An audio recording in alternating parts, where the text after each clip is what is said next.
Hello, everybody, and welcome to another Chill Sunday stream. We are here with Staxel to start us off for the day. I see that there's a couple of people who already made their way in. Ill, welcome, welcome. Jaguar, kitty in a box, as usual.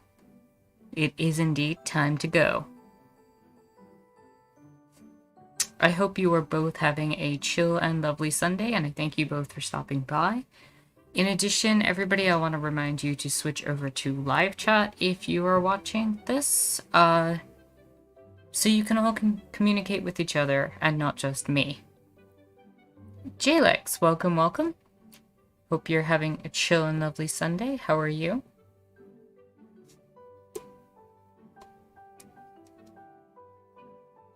Very familiar Staxel music.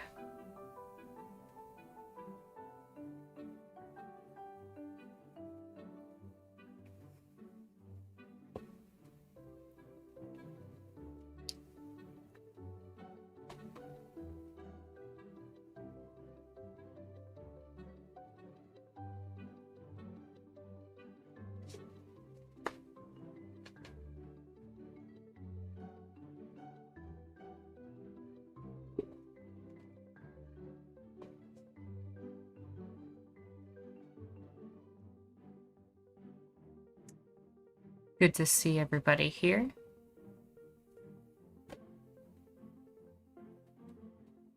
I'm going to give people about 2 more minutes to make their way in before we get into the game. So we're going to start off by making portals in Staxel today. We have a couple of things to do with that.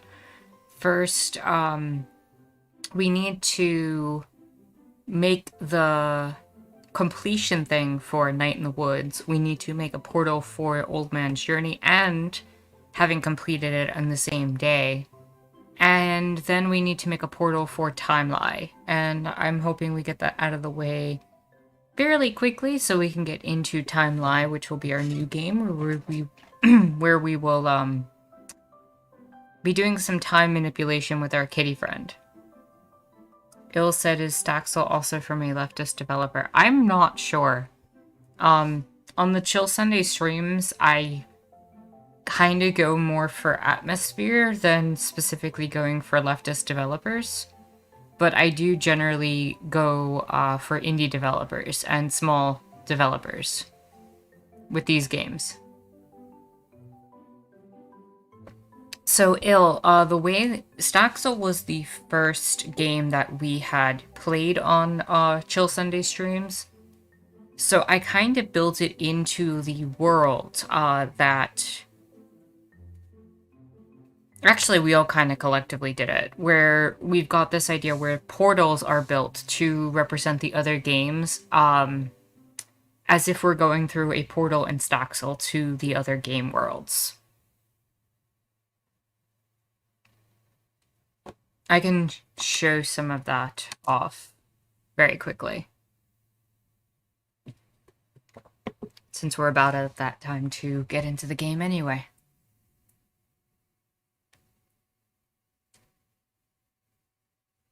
It is kind of an homage to the S9 Jaguar. Thank you for mentioning that as well, because the first portal was a wormhole.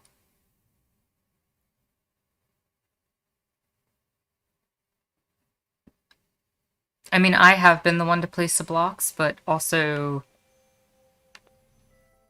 you know, you all gave me a lot of the ideas. So, like, this one was one of the portals that we built. And this was a little totem for having finished it.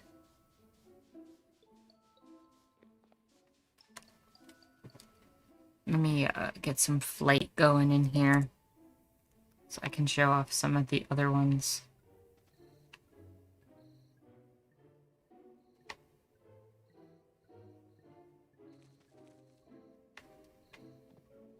So this was the town that we got in Staxel, Ill. And this was the thing that we made for finishing the game The Messenger, which is Corbel, I think his name was. Yeah, Corbel.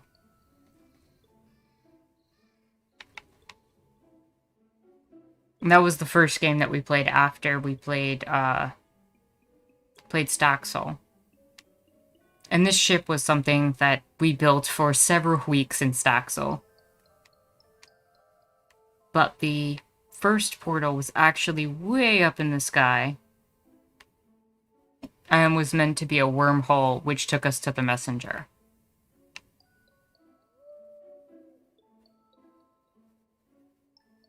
So we built this one, played the messenger, and then headed back, built Corbel, and since then, like, every game that we play ends up having it so that we build, like, a little portal to the game world, as well as a little item for representing that we completed it.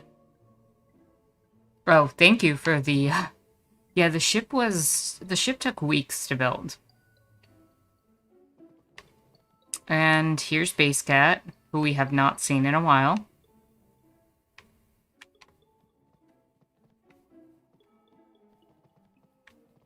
And...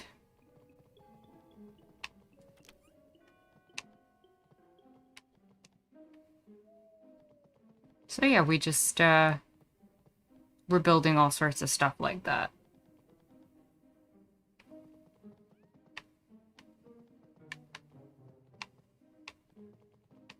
And we got a little cargo hold down here.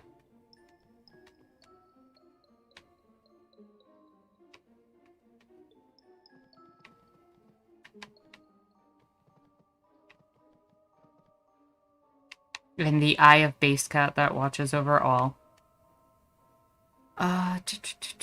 Where were we, though? There's Tomty's house. Tomty's a character in Staxel that's obsessed with toilets, so we built Tomty a toilet house. Jalek says, praised be to Base Cat. Always praised be to Base Cat. Base Cat is the creator of our reality.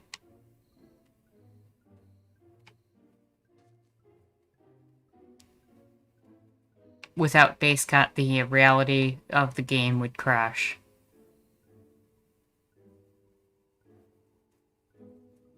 So this one, for example, was when we played Bee Simulator. So we made a little bee afterwards, and we made this honeycomb for when we played it.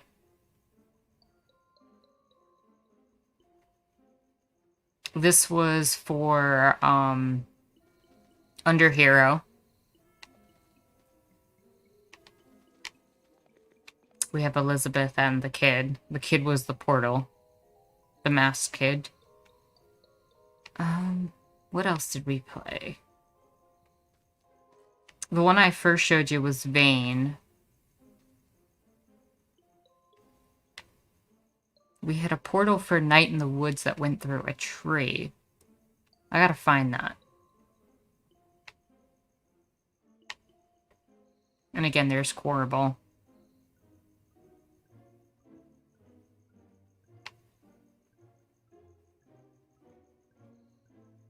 There was also the ship by the dock for Carto.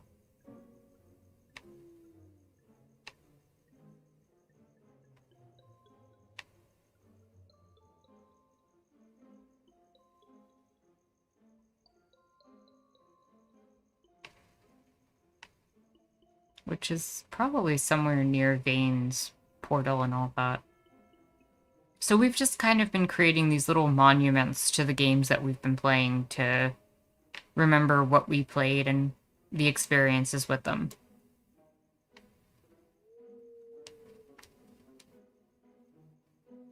So we need to finish up Night in the Woods and make the one for Old Man's Journey. And then make a portal for TimeLie. And then we'll head into the game and make it happen. Merchants, welcome, welcome. Gonna assume based on that not having the chillest Sunday, but I hope we can make it a little chiller. Does the portal get created before the game, or is it built throughout the gameplay? Generally, I build it before. I build the portal beforehand, and then we build the object for completing the game after. Kind of made an exception with Old Man's Journey last week, just based on time.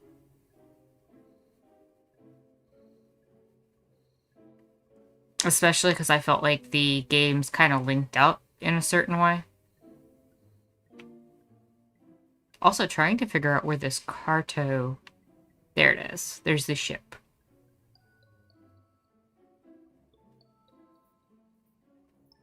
Glad to hear, merchants, that the stream will help a little bit, even if it's just in a small way. So this was for the game Carto, where we built like a little compass thing, and we built a little ship from the game.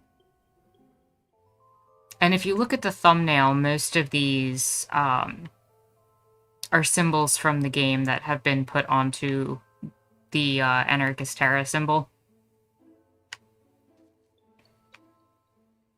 Not all of them, but most of them come from there. From the original games that we played. But we've played a good number of games on here so far.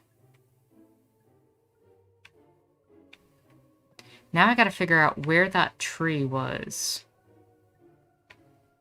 With Night in the Woods' portal. I know I marked it.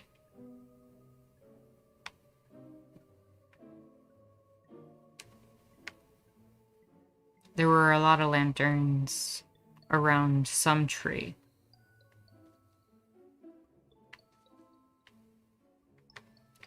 Okay, this is a spot I need to remember. Because I want to use this mine as the connection to Night in the Woods, given that the game had so much involving a mine. So I think to commemorate like what happened there, I think connecting this mine shaft down here to the tree would actually be an interesting way to commemorate Night in the Woods. As soon as I can figure out where the tree is.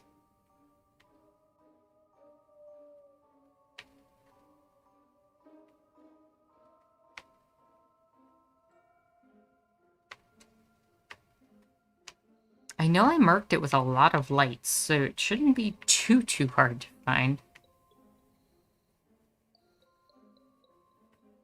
And I know it was a rather large tree as well.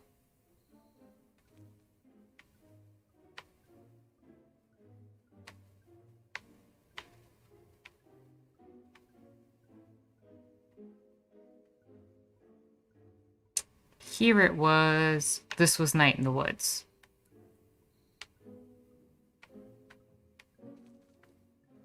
So how far away from... Pretty far away, actually.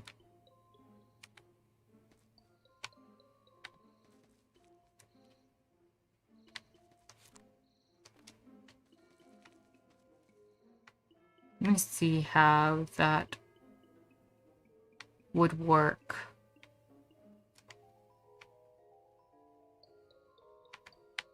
Also, I kind of find it funny that we're still in the spooky time.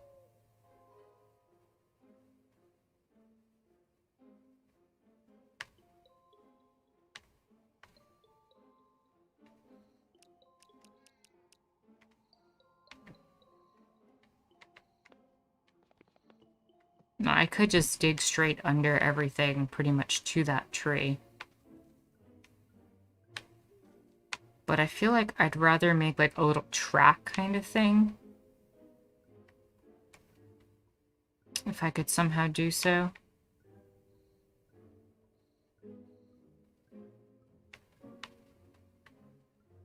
It's the trees over there. Could run the track through the mountain. That would actually be appropriate. What do we have that could function as like a track floor? Let's see, there's no...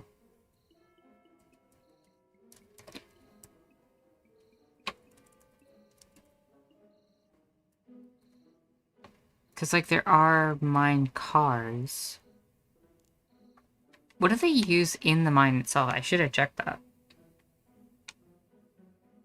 That would make a lot of sense.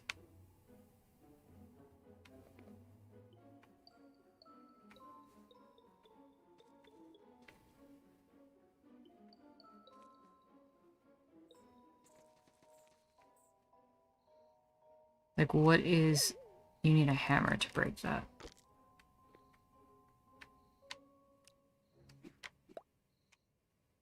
Planks.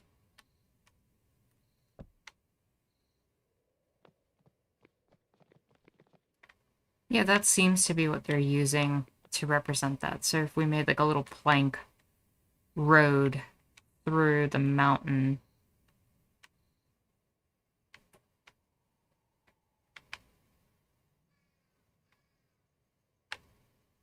To the spot, that could really work.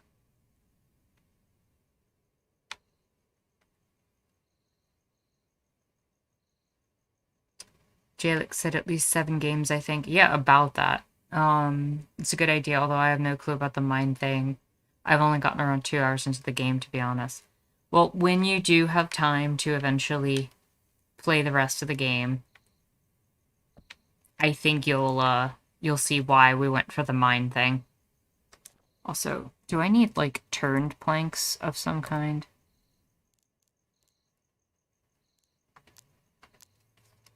Or do they automatically turn?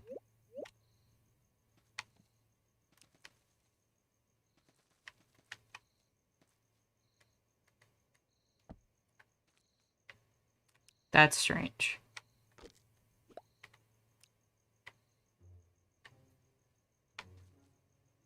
I would have thought it would have automatically turned.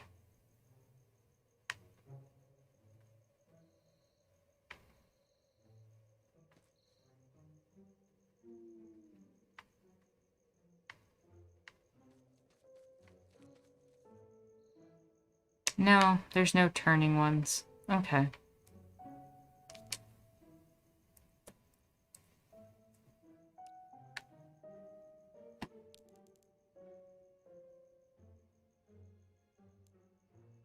I could also use these. That might actually look more like tracks, to be honest. Because that actually looks like it has a rail under it.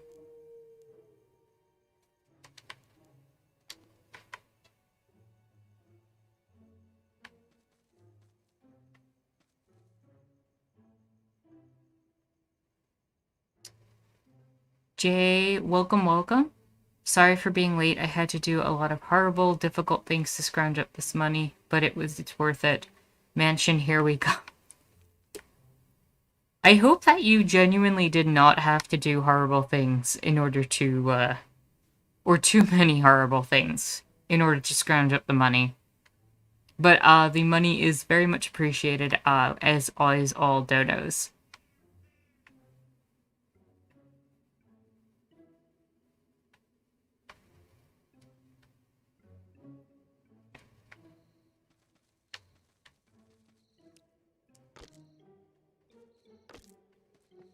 Justin, welcome, welcome. Hope you're having a chill and lovely Sunday. Yeah, I do recognize we generally need to do pretty horrible things, but there are degrees to it.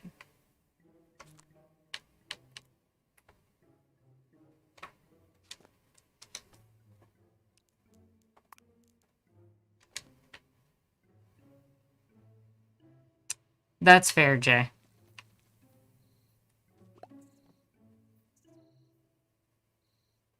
This is true, Justin. This is true.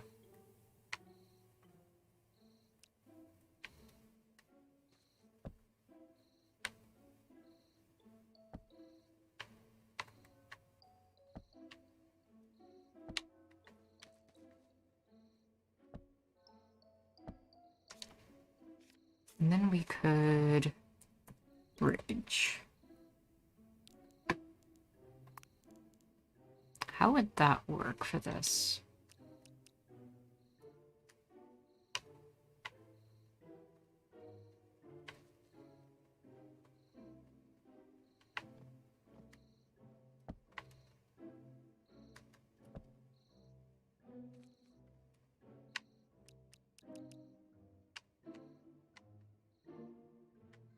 I think I want to turn it the other way, maybe?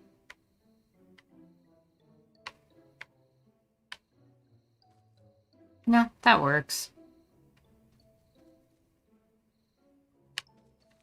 We do generally want to try to be as nice as possible about it and to try to minimize the harm while we're in these times and in this system.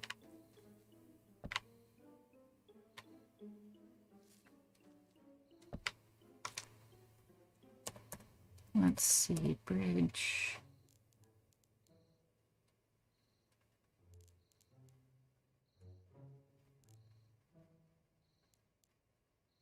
Bridge floor ramp. That might be useful. Maybe I should use the other bridge stuff. This one.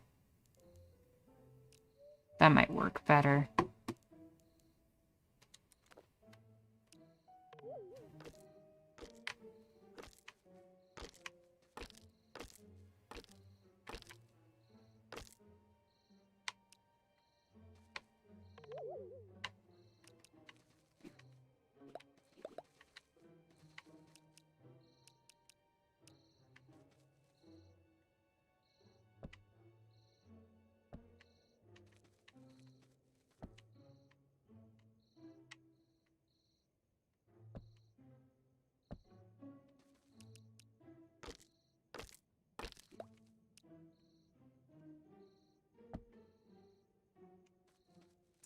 Greetings, Duke. Welcome, welcome. How are you doing today?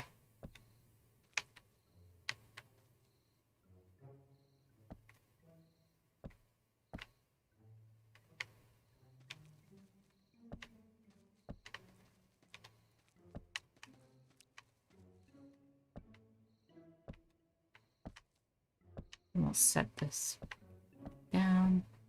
Okay, how did that float?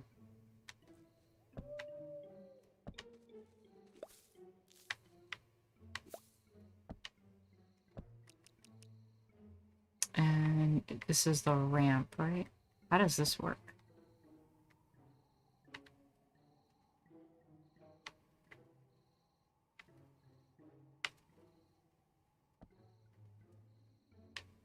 Okay, so it just floats. That's...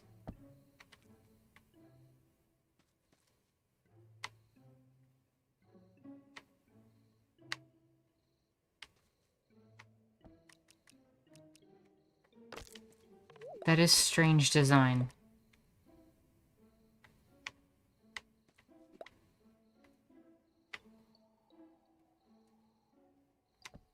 There we go. That's not what I wanted either.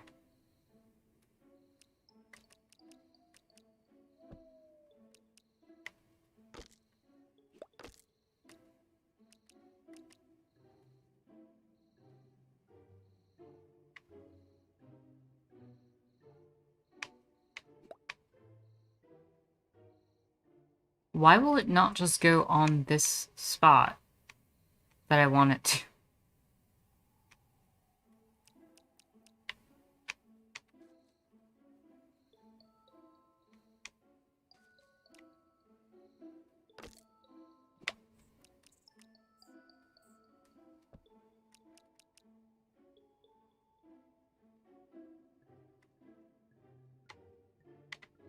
Alright, so if a ramp won't work, maybe I could do something else, like stairs or something.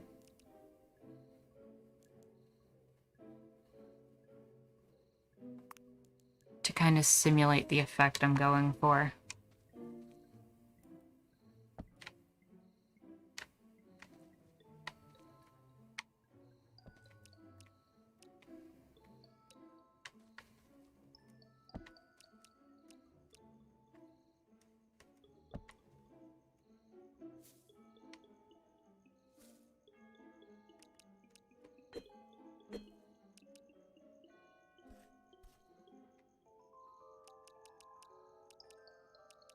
think that works.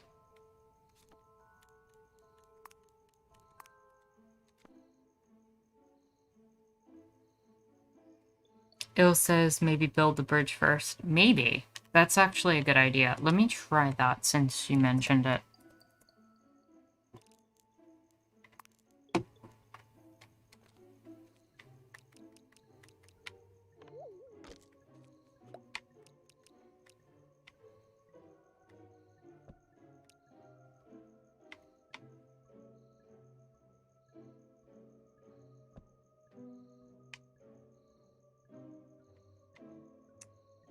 Doesn't exactly want to connect downward if I do that. Which is part of the problem, I think.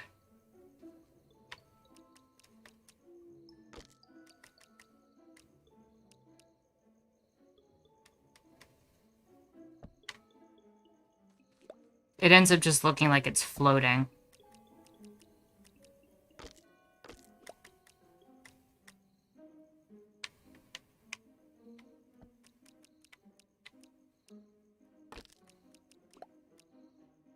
Whereas that actually looks like it goes up.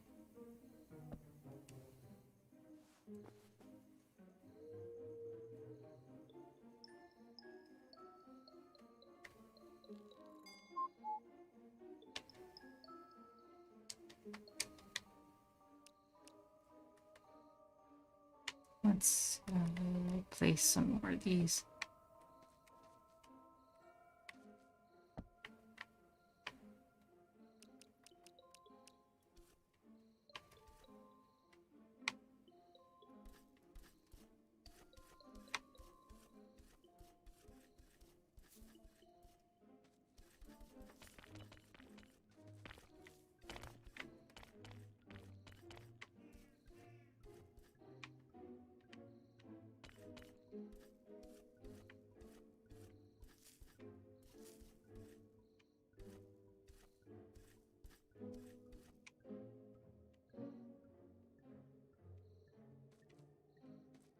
And we should be able to just run this through now.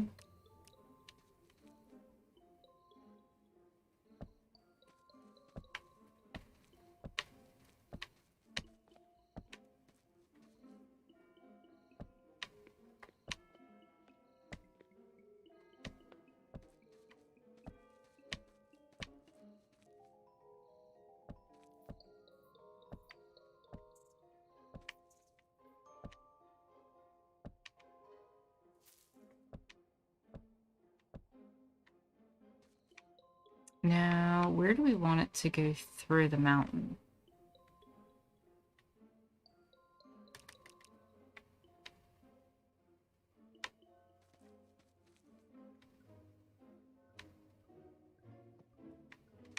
Thinking something like right there and just have it tunnel straight through.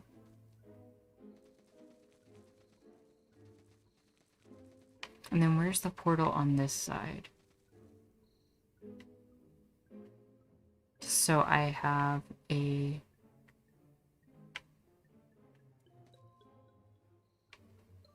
good marker of it. Oh, there's the mine, rather. Okay. So I'm thinking run it under the forest, because I don't want to actually damage the forest.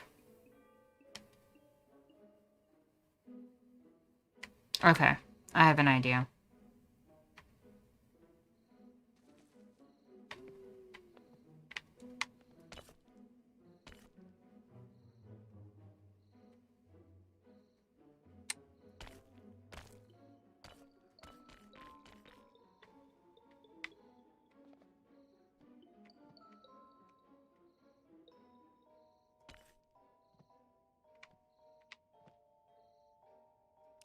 So we'll break these. I need a hammer to break this, okay.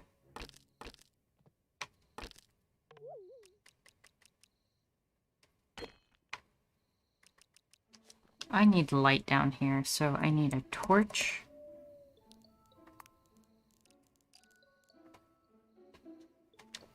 And Duke says not cut the whole forest down. Yeah, not happening. We need the forest.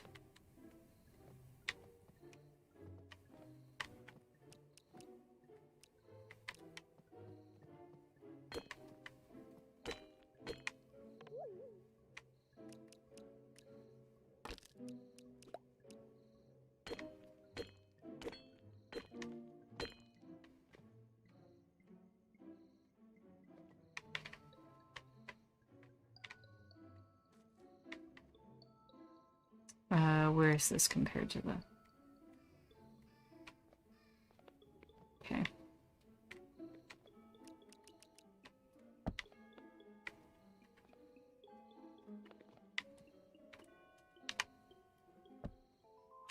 There we go.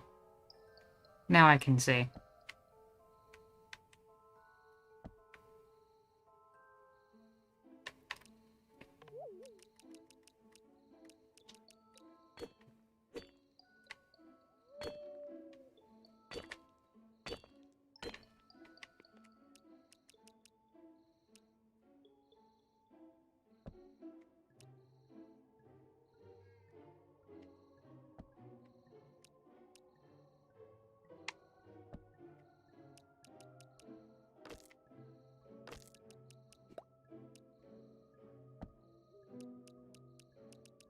And then we'll place these down here.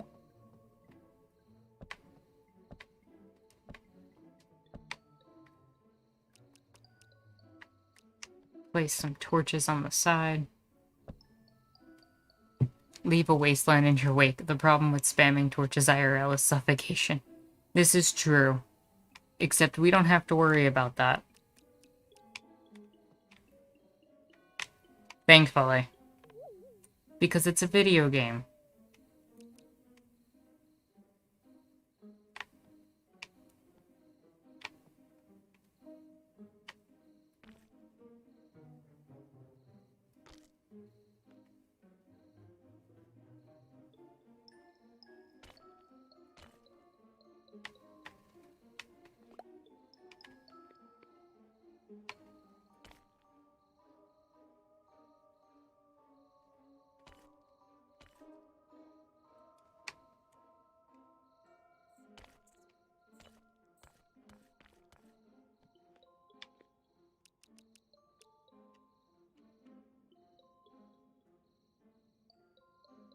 Protect the forest, Fern Gully.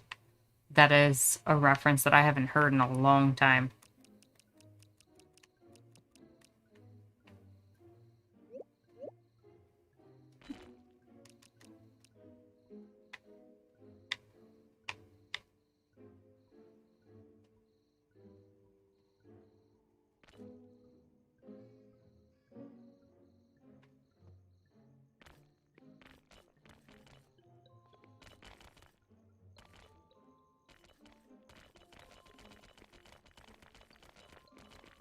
Okay, that is kind of trippy, not gonna lie.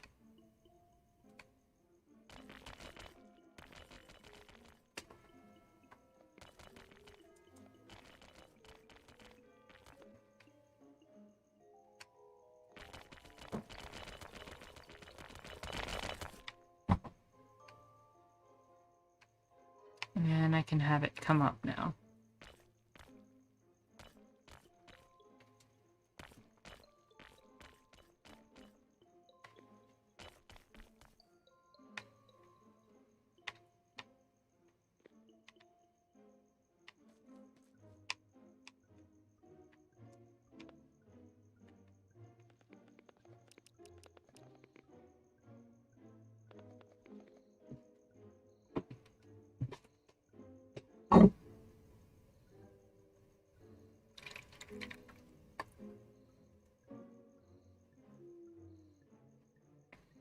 Duke asked, is it snowing where you are, Jaguar?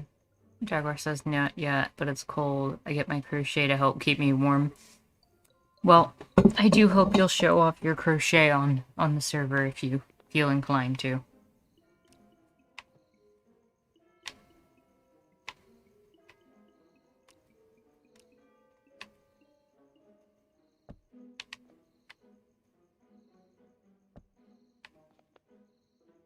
Duke says, I have a cat for warmth.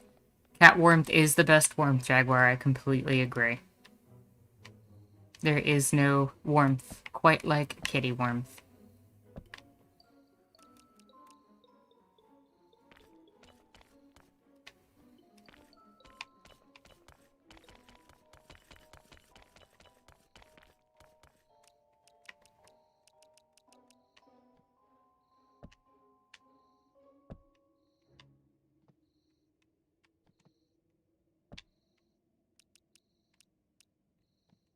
gonna run these across here.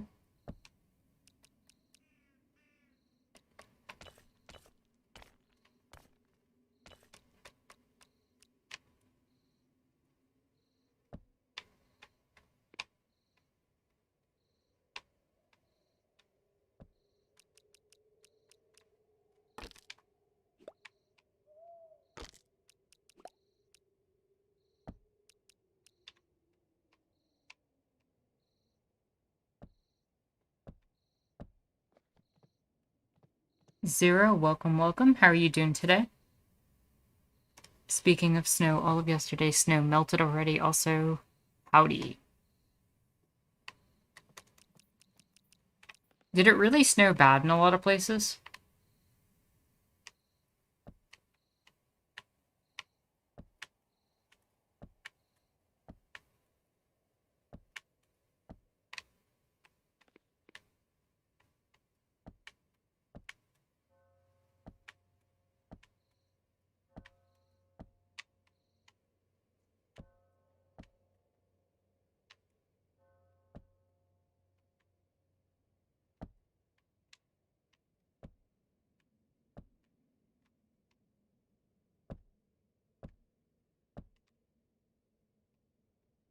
And is this where we...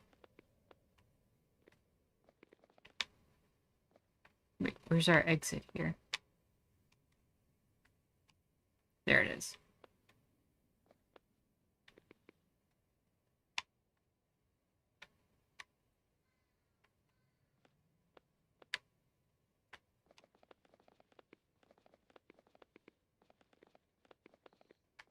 And then we'll build this like this.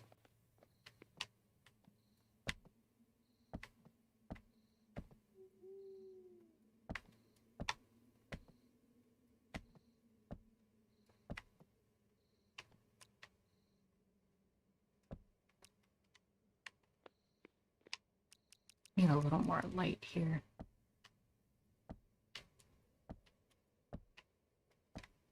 This is the one downside to Staxel almost universally, is the fact that there's never enough light.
Zero says, I miss Staxel. Staxel's like our home. So did I, actually. I don't think I realized quite how much I missed coming in here and hearing the music especially. Staxel's music, it just kind of does feel like home. It's been a while since we've been back here. It's been at least, what, a month and a half, 2 months, I'd imagine? Since we started Night in the Woods. That game lasted for a bit, so... yeah, it's definitely nice coming back home, as it were.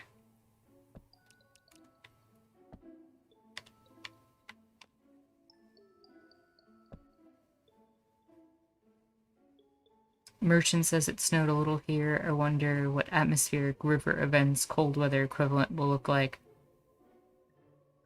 I'm wondering what a lot of snow events are going to look like with climate change, honestly.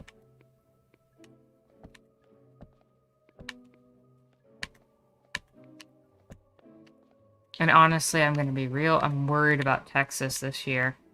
I know that that's not 100% like what you were getting at, but I am worried about the power grid there. given what happened last year.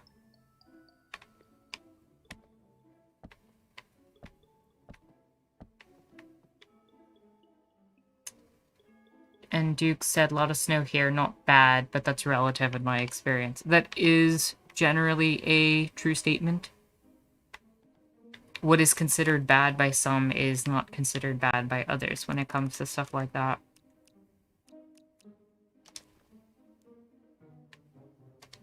Also,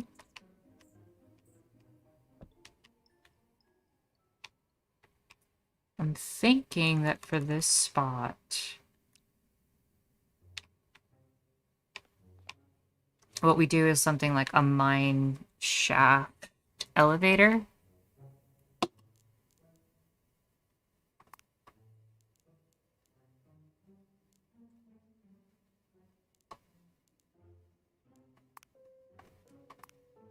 So we do something like this wooden beam.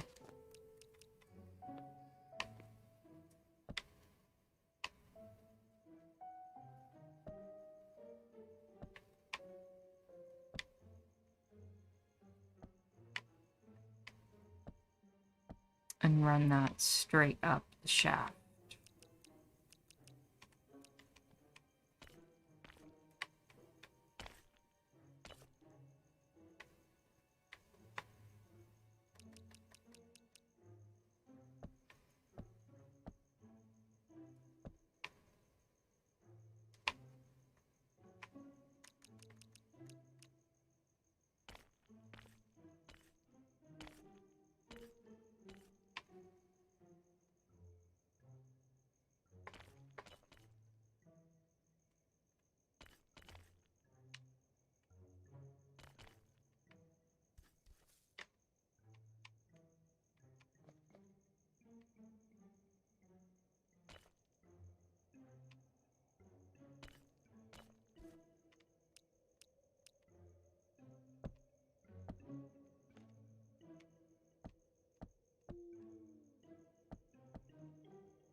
And then where's the other one go?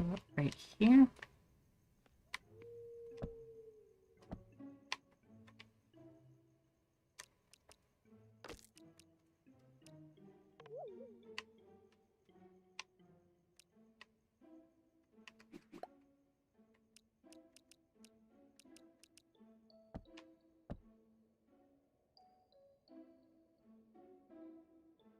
Jaguar says there's definitely a mental and physical preparedness that goes with snow.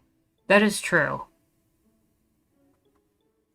Because if you're not prepared for snow, and it catches you by surprise especially, it can lead to some dangerous outcomes.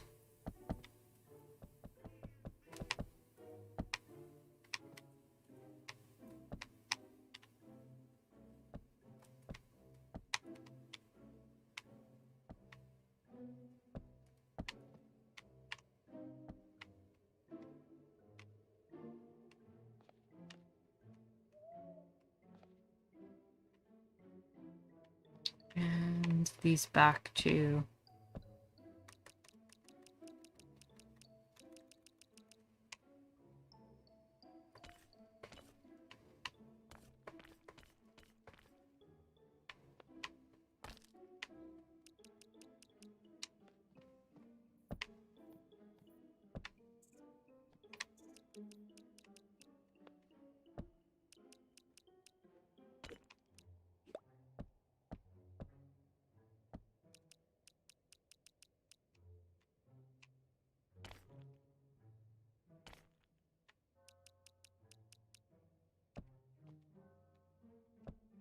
Just build this right up here.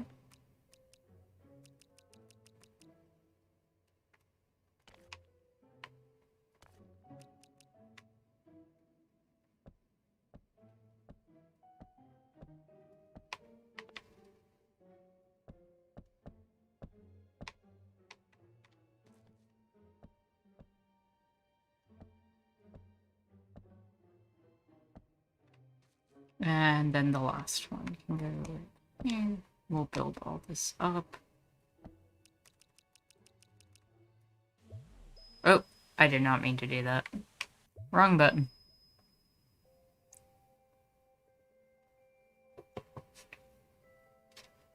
Jaguar said home-based Axel's the OG Sunday stream. True. Very true, as Duke said. Zero says I bought some new snow boots when I moved, and it made a huge difference. For sure, snow boots are actually, like proper snow boots are quite effective at dealing with the element a lot better than standard, even work boots. So good thing you got a pair of those.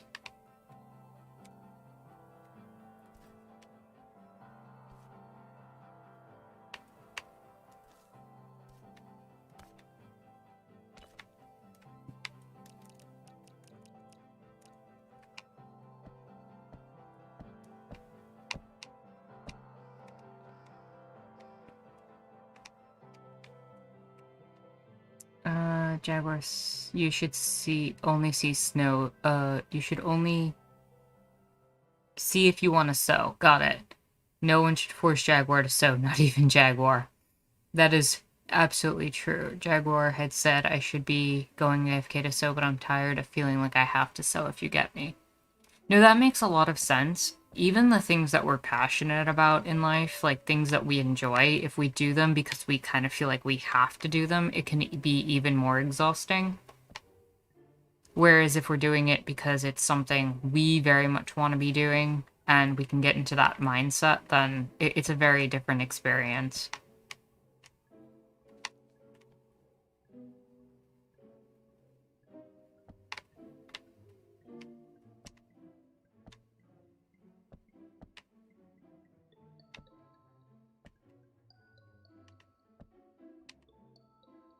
Now I'm going to combine these like this.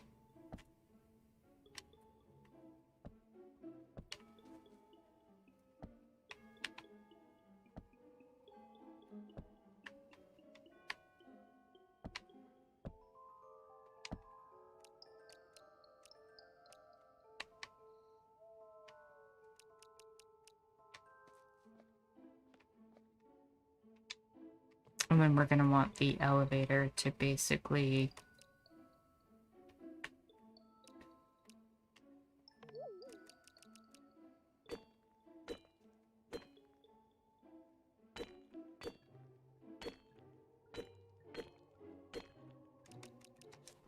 Let's see, some other type of wood. This works.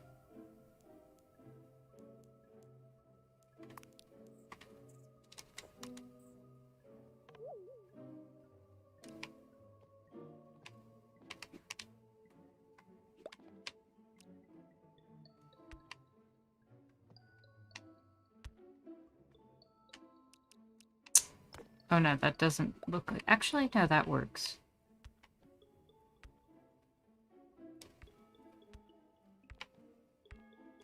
Because then we can put the track on top of it as soon as it decides to let me play again.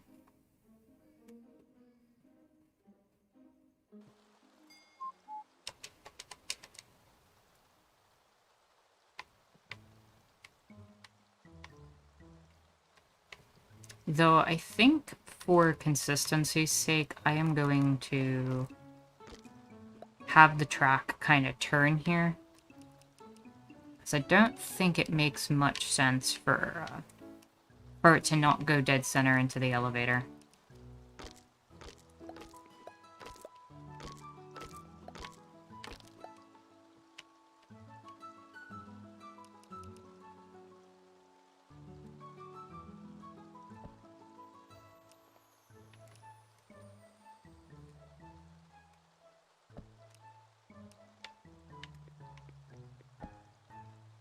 Here we go.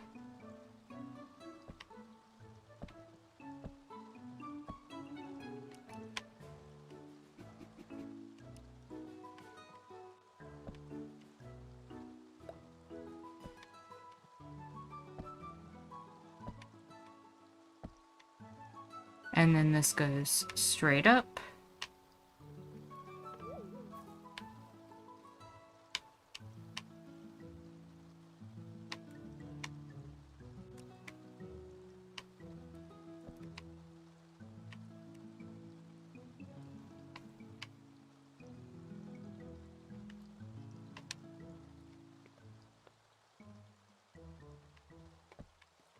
To right here. So the elevator shaft has essentially been extended.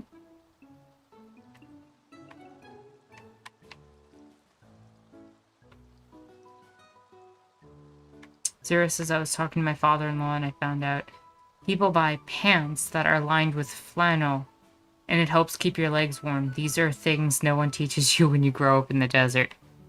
That is true. And it's the type of cold that you don't usually experience in the desert, because the desert does get cold at nighttime especially.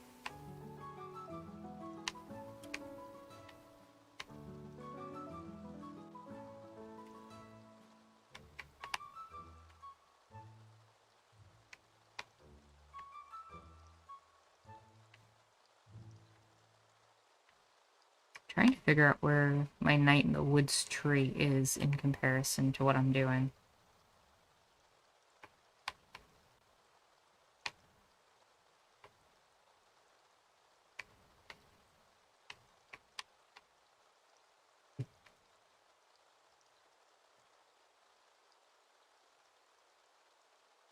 Merchant said, Zero, that's a good point. Cold weather really does require education to properly deal with it. Yeah, and the thing is, your biome always determines so much more than people realize.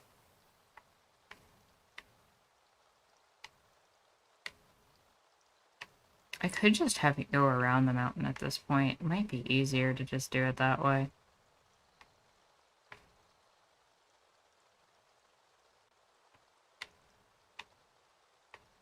Yeah, I think that's going to be easier.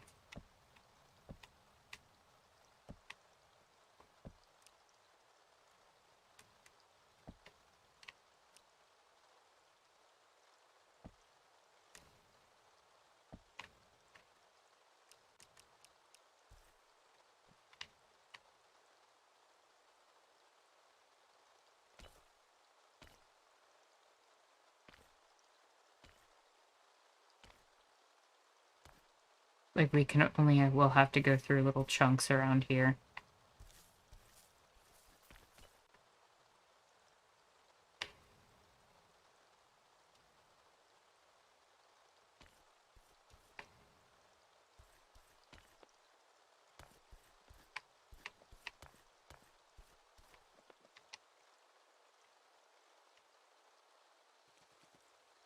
And then I can just run it this way. And it'll come out pretty much where these tracks are. Which, if I'm being consistent, these are technically sideways.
This music is so relaxing. I needed this. I needed some Stoxel.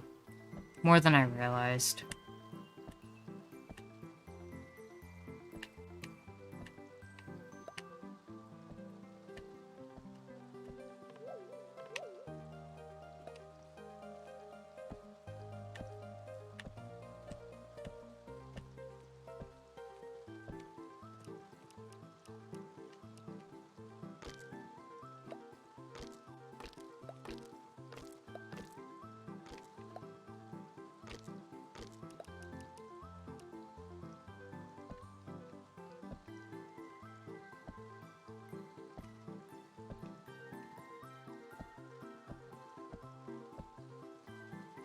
So we have it here. And then more or less what we want to do is get it up to here and then run it across.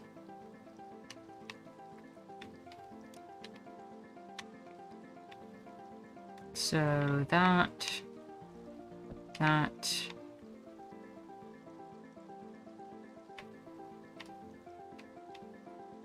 that,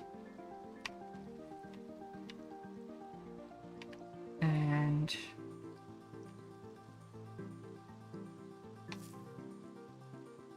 that. That works. And then we can run this.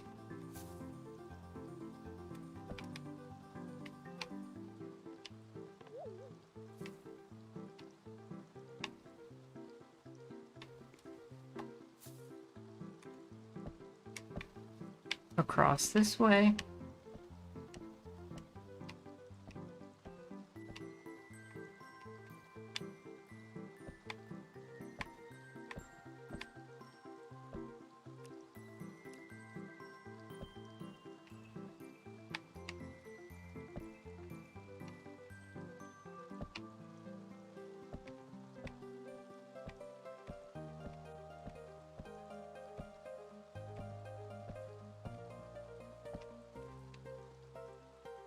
Now,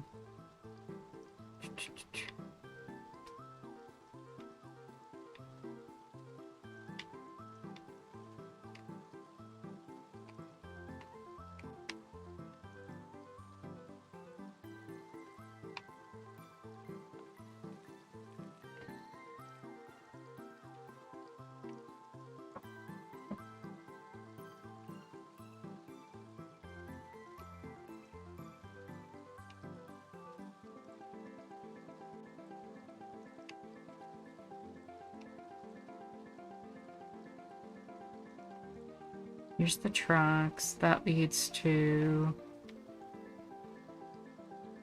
the tree. Tracks come out this way, they come up this way. And then they should cross through here. So more or less I just need to clear this out.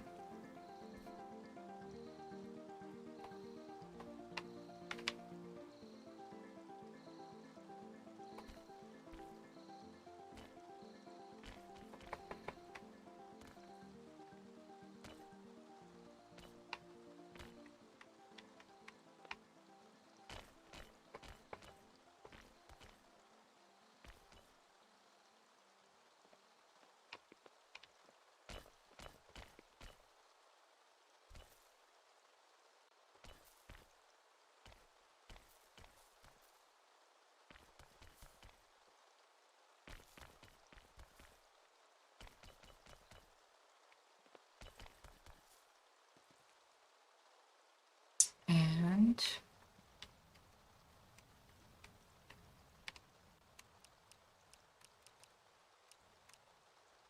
that more or less would do it.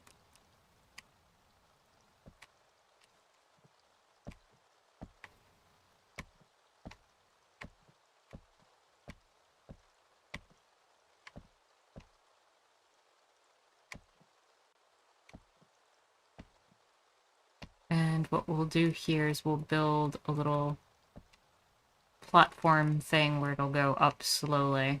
Or, not that slow actually.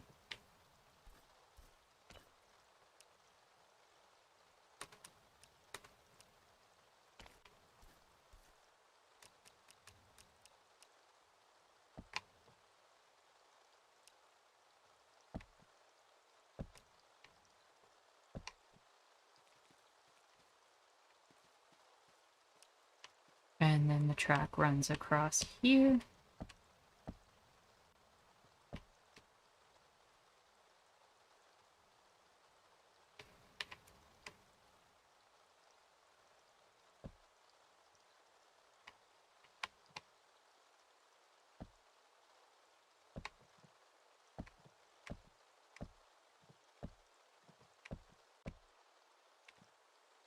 I kind of like that some of the track is like floating a little bit because it kind of gives the vibe that it hasn't been used in a long time, which definitely works with the source material.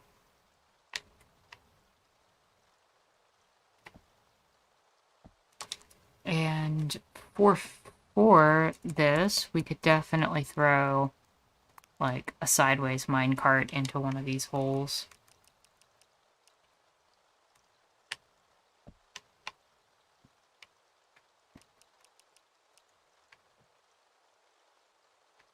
I gotta catch up with y'all in chat. Give me 1 second and I'll do that.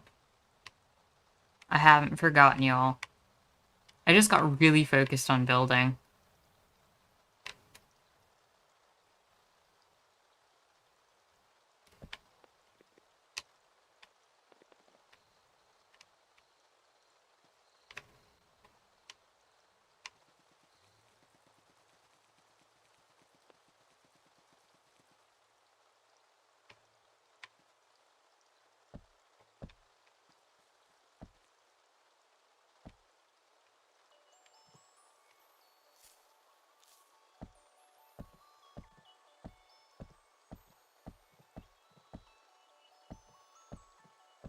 Also, I see Cyrus popped in. Welcome, welcome, King Cyrus. How you doing today?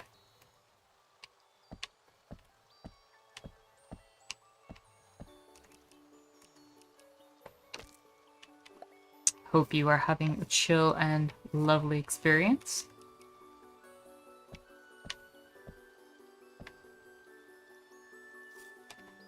Also, if anybody in chat has any ideas for what to do for Old Man's Journey in terms of commemorating playing that game, let me know, because I actually don't know what to do with that game.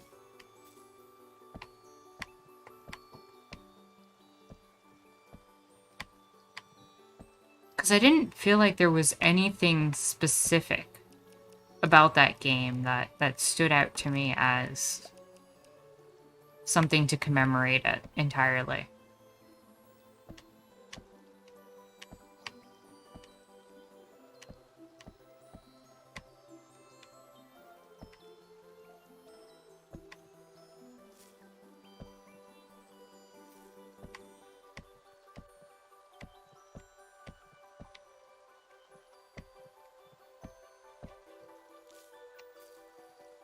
Okay, we are almost where we need to be for Night in the Woods. And I actually like this for Night in the Woods. I think it represents the key components of a game, the themes around the old abandoned mines and the workplace.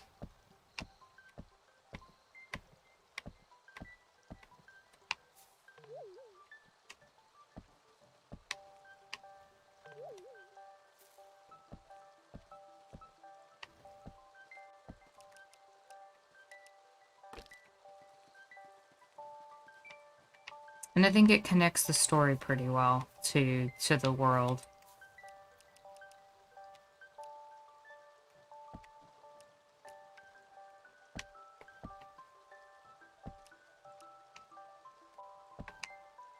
And I think it's one of the more unique monuments that we've made.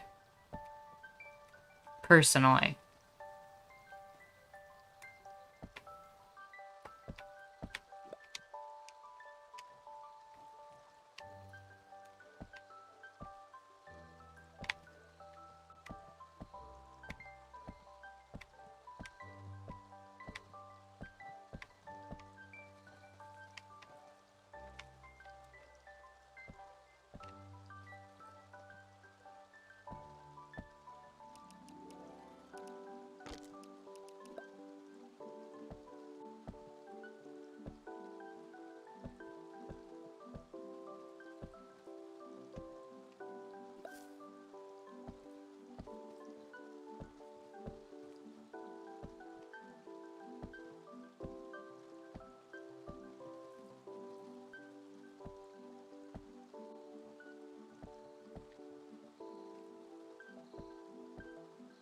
Alright, we've connected that on this end. Now we just need to finish going through the hill, and we're good.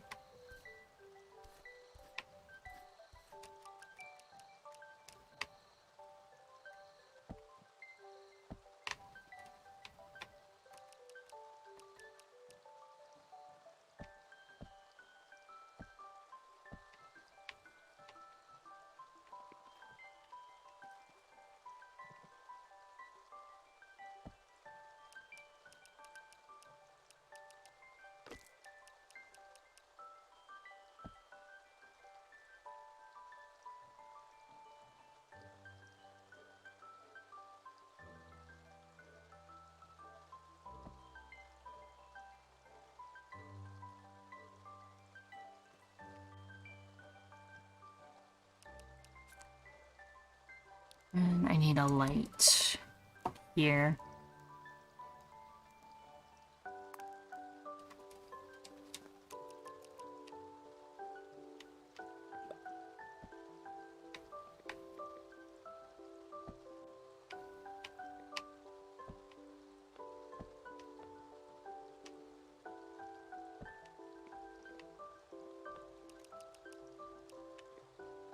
After I connect this track, I will catch up with chat while we figure out what to do next.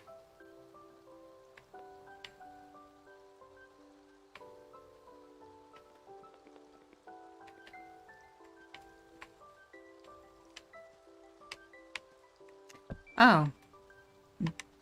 That was a mistake. Whoops. I started building this track sideways.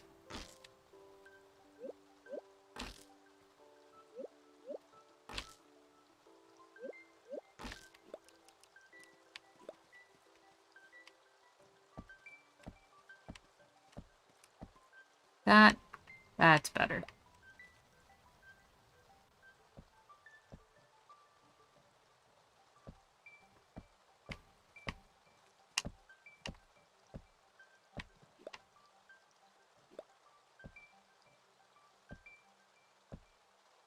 It's also easier to place that way.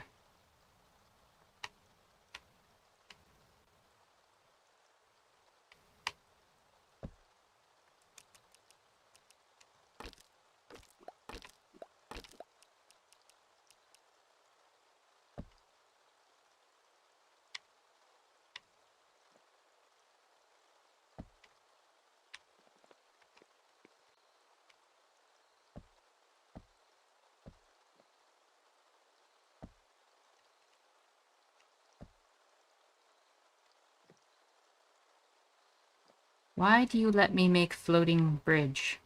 Stop that game.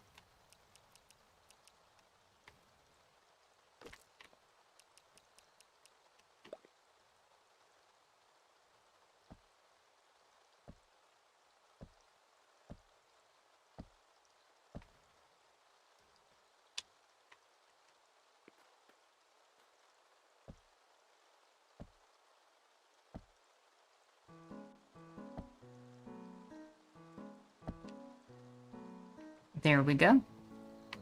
The track is laid. And we have connected and created the tunnel pathway from the portal into the mine shaft that we've extended through. Which I think is a great way to represent Night in the Woods.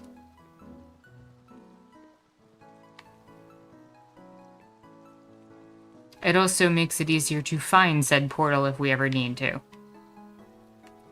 Alright, let me catch up with y'all, and then we will move on from there.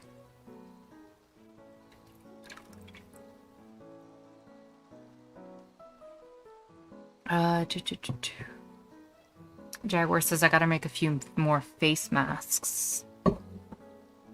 Though. Bill says, speaking of face masks, there's a new variant called the Omicron, I think. Yes, Omicron variant sounds absolutely terrifying.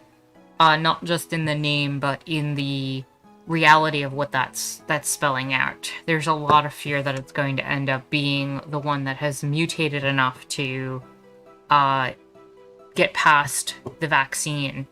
I think there's like 30 mutations on the spikes or something like that. That is not a good look. Duke says, winter weather's all about prep, proper clothes and some prep. True, if you're gonna survive the cold, you need something warm, and you need a specific type of warm, like I was mentioning before. If you're in the desert, you need a type of warm that is going to get you through the night and rely on the trapped heat from the morning, whereas if you're in the dead of winter in certain parts of the, world where there's snow consistently, you need to start thinking about how to keep moisture out as well. And like, it's just a completely different mindset between the desert and some of the more snowy parts of like the US and Canada, for example. Like your wardrobe has to change slightly. Zero says, oh yeah, okay, I read that. I think I read that for merchants as well. I kind of went out of order with y'all. Zero says, I used to wear lots of white flowy clothes, and I would cover up as much as I could. And where I lived, it never got below freezing. Yeah, that's the thing. Desert cold is completely different. Because all you're trying to do is maintain and trap enough heat from the daytime in a space to keep it warm, for the most part. But, like, if you're in an environment that's more wooded and snowy, you're generally going to need fire or some sort of heat source. In addition to very puffy, warm clothes that insulate, as opposed to trap heat. Jaguar says, I tend to look like I'm going skiing or like the kid from A Christmas... Oh my goodness. That's funny. Let's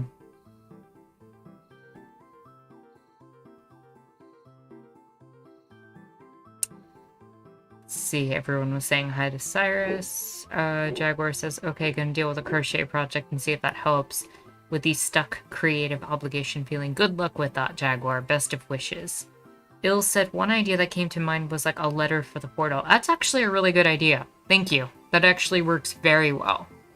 I can find something parchment-y and kind of put it near the house. That would make sense.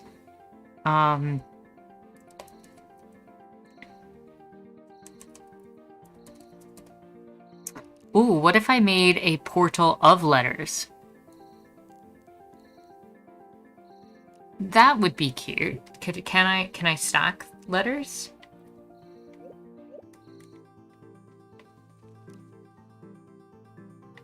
I cannot.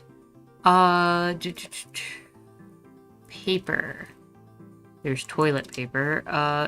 What kind of blocks do we have? Maybe I can find one that's kind of got like an old parchment color.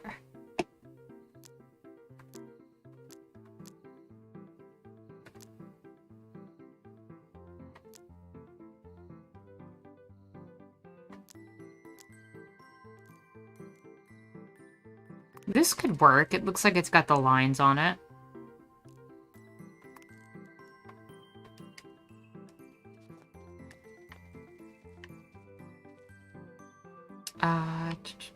Let's put it near the house.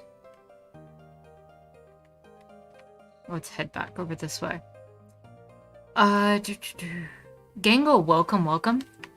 How are you doing today? Hope you're having a chill and lovely Sunday. Duke says a fire in winter is pure bliss, though. That is true. A fire in winter is always a warming experience, to put it mildly.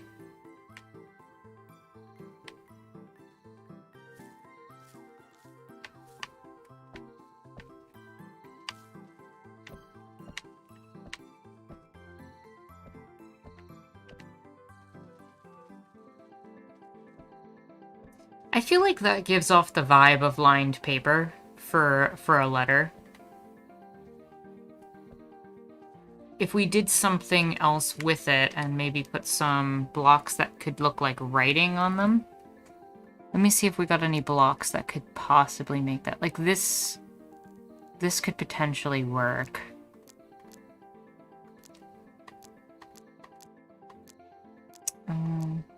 Anything else look like writing?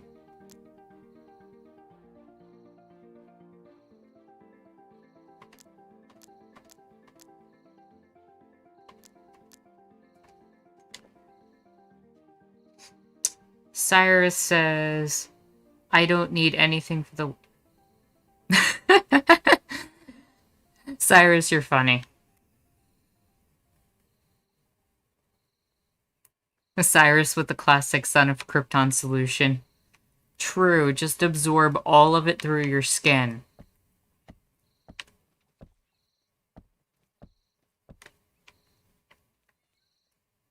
And we'll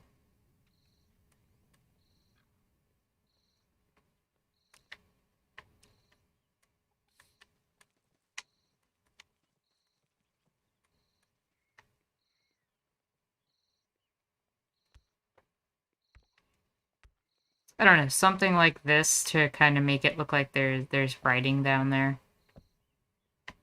I think that works. I think that's about as close as we're gonna get to an actual, like, letter.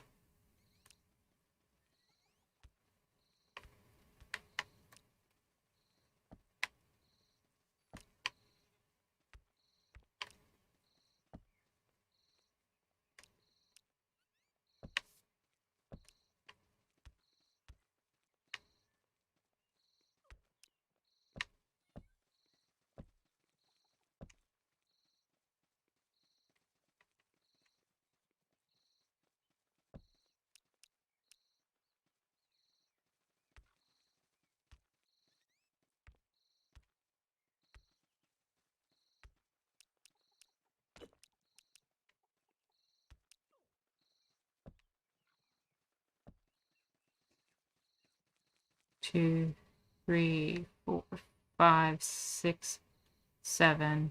1, 2, 3, 4, 7, 8. You know what? I have to do it. 1, 2, 3, 4, 5, 6, 7, 8, 9, 10, 11, 12. We'll do 12 by 9 so that we kind of mimic that, like, 8.5 by 11 thing. I think that's funny.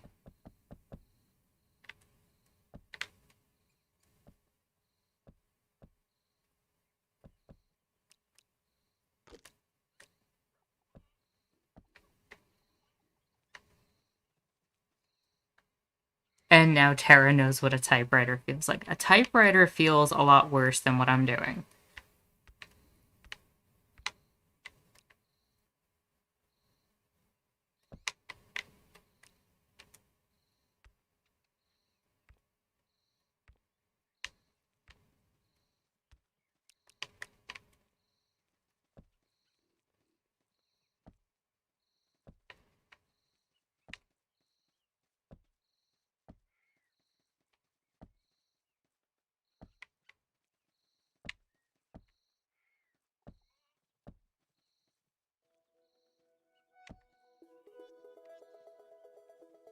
Yeah, that works. No emoji.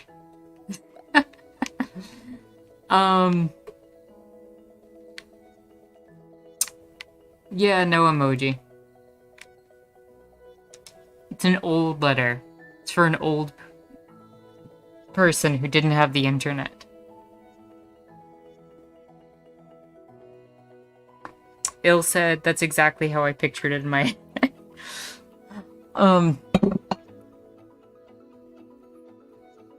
I can't tell if that was sarcastic.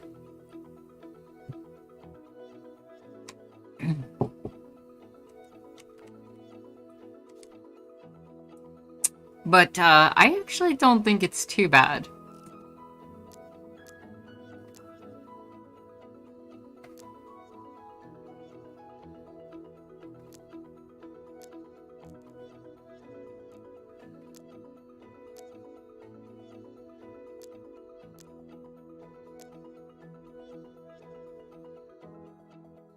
Il says I wasn't being sarcastic. Okay.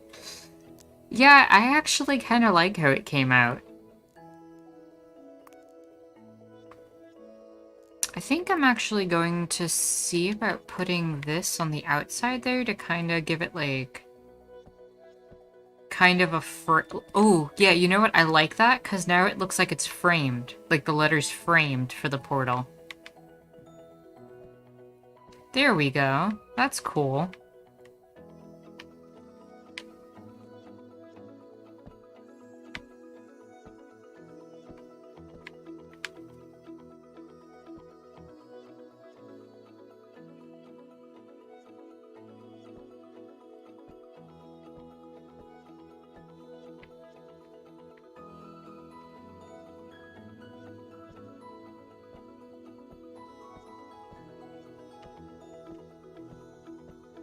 There we go. There's Old Man's Journey. There's the letter. And...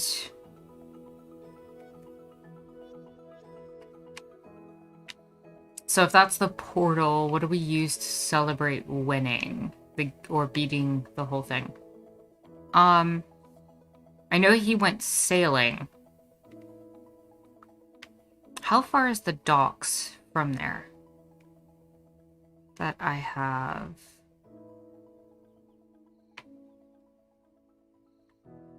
Because I could actually... I forgot I tried to dig under the ocean.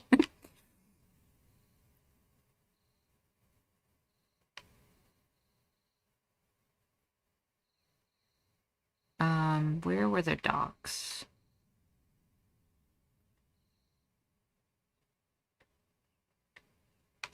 Because if the docks are not far from there, I could theoretically try to make like another little pathway.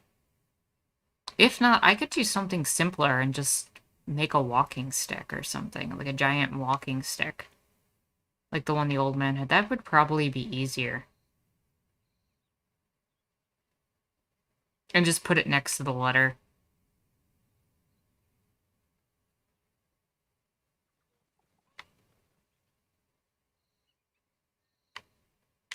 I think that's what I'm gonna do. Stick. I could just give a stick bug, apparently. Let me see what kind of block would look good for a large walking stick. If any.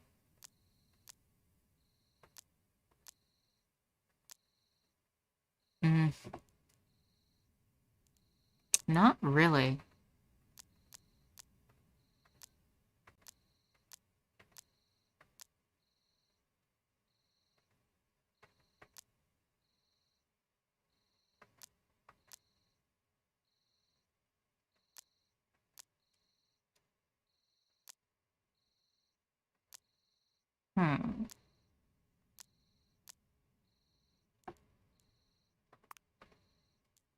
What did his walking stick even look like? I don't even remember.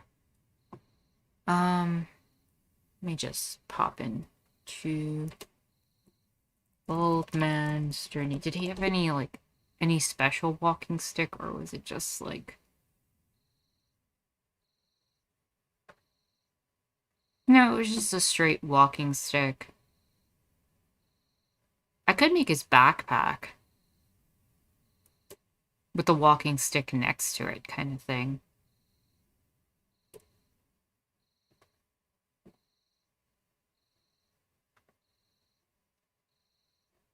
Let me pull that up over here so I can look at it.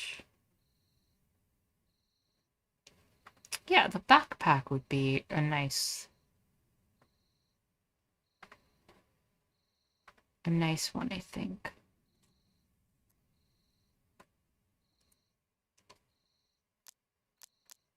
Doesn't have to be massive or anything.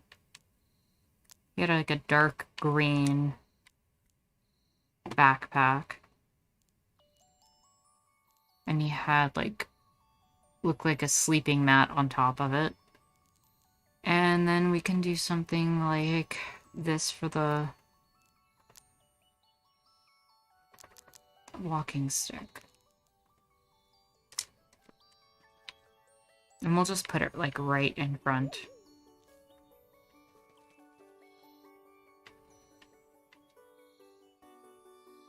So backpack will be like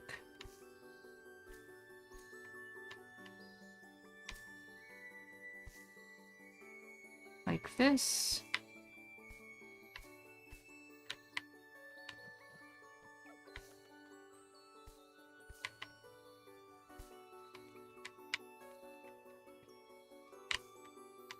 And we'll have it come out like one more here. And then the little, we'll do like a little, oh, hey Ida. Little strap for the backpack that comes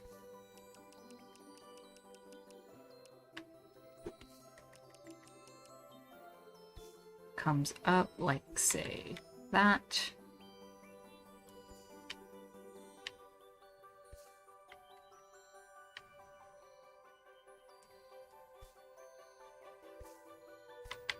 And do the same thing right next to it.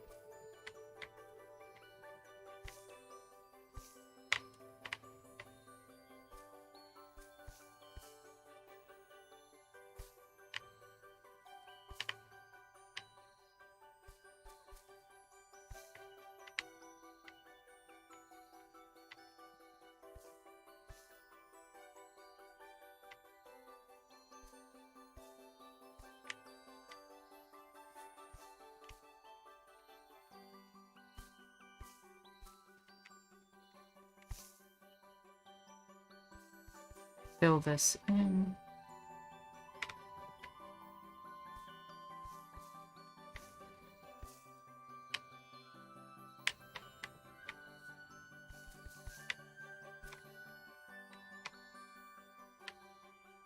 Put one here, fill it in.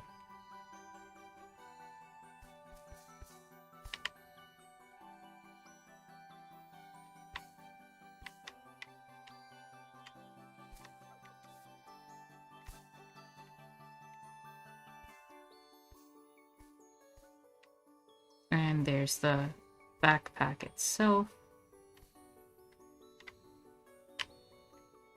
with the sleeping mat on top of it.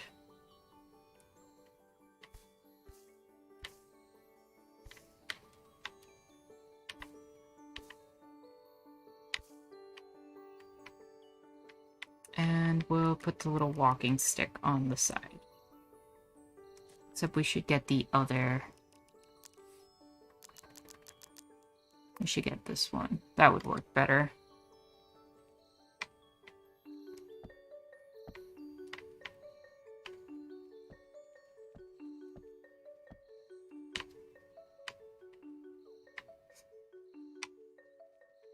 There we go.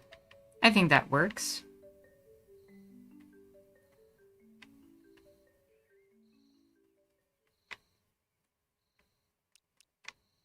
And to kind of give it that roundish shape for the... Yeah. And I kind of like that it's hidden behind the letter there. So. Alright. So that's Old Man's Journey.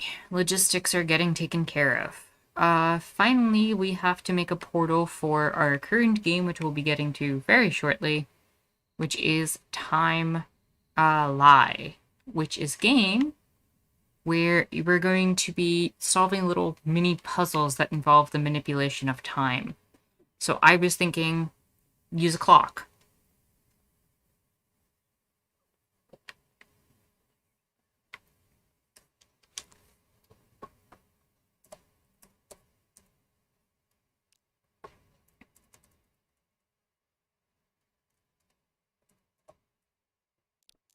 Or maybe even like a wall of clocks, if we can do it, because that might kind of create a cool effect, if this will let me stack them. And where would be a good place to put this?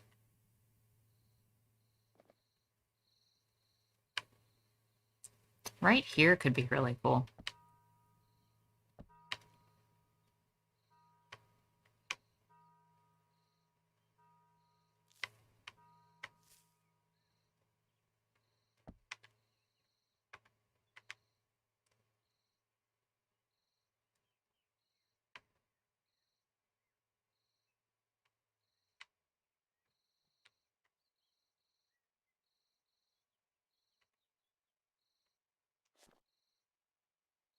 Um,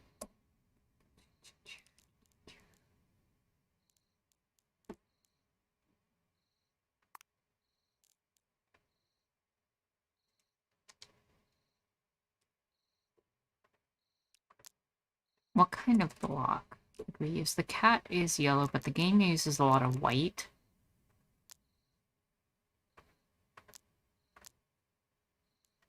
So I'm thinking I'll do this. Wait, how can I not stack things on top of the clocks?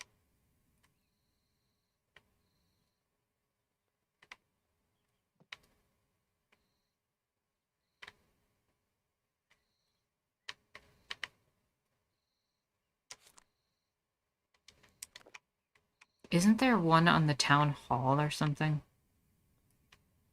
Yeah, so bricks clearly can be placed on top of it.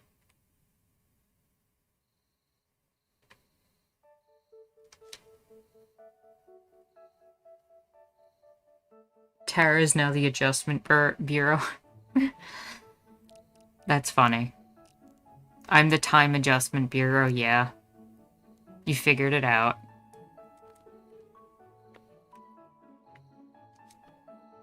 This is bizarre. How am I...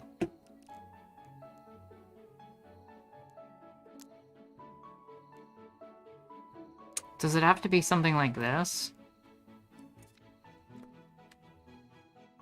No.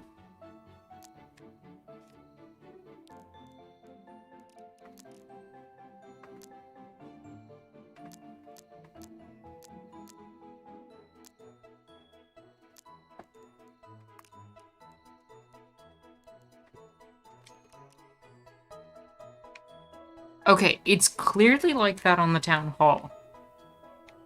There's clearly blocks right above it.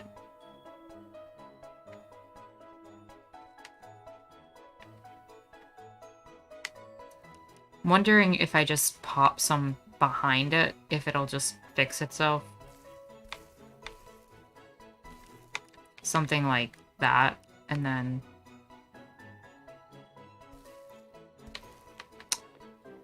Okay, if you're gonna be stubborn like that, fine.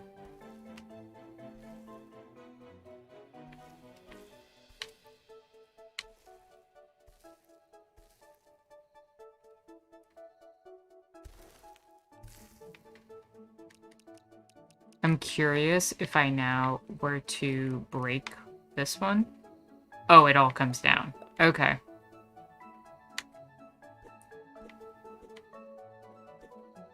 Then all I really have to do is just do this.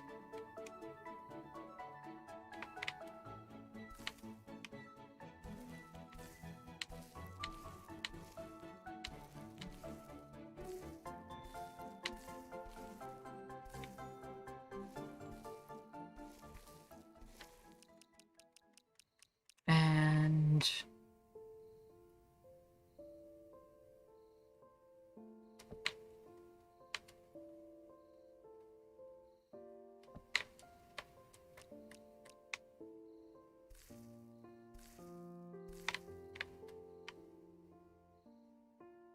Okay, that's uneven. That's gonna bother me.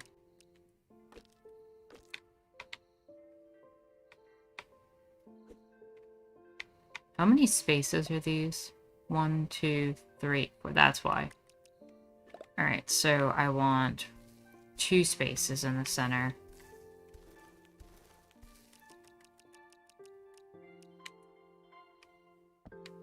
And then the clock's on the other side.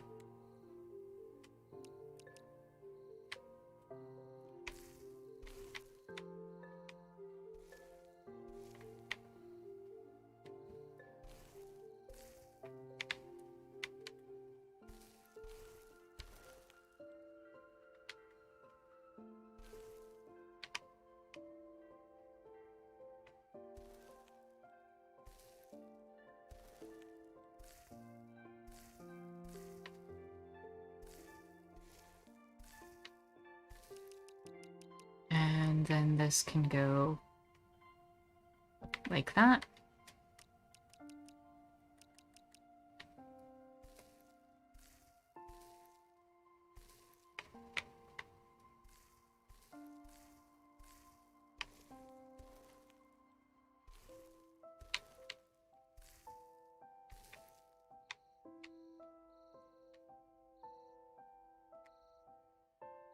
That works for me.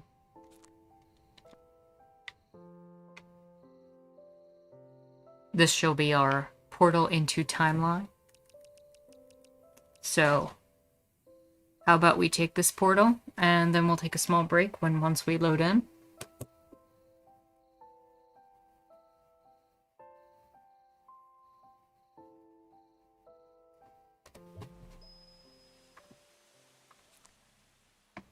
Let's get our next game going.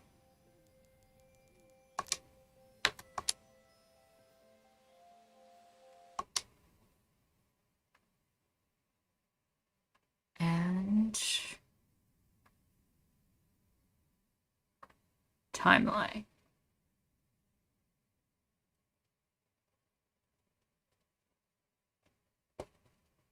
Are you gonna load on the proper screen, TimeLie?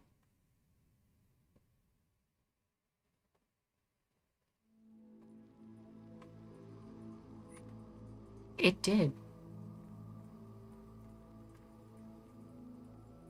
Any day. Boom. TimeLie.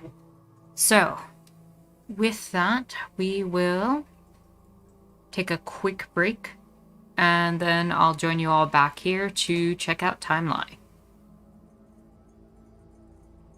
I will be back in a couple of minutes.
Okay, and we are back.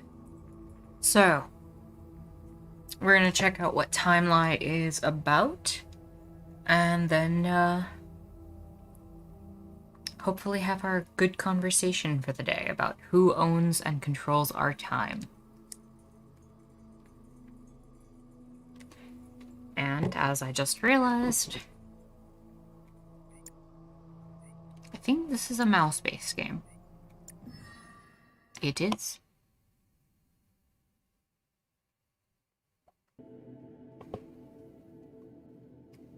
Alright, so we are playing as this person.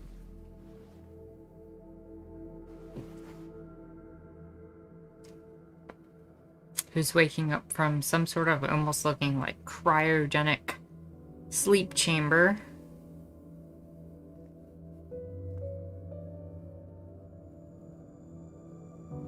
Use the mouse to move your character. Okay. Easy enough.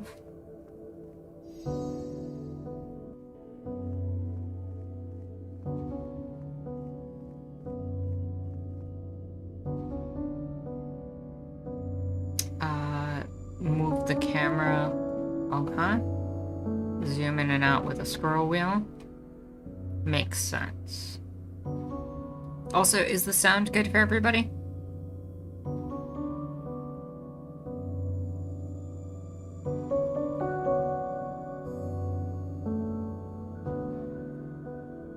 Zero says it's a very sci-fi sleeping chamber. Yeah, we've definitely entered into the realm of sci-fi here.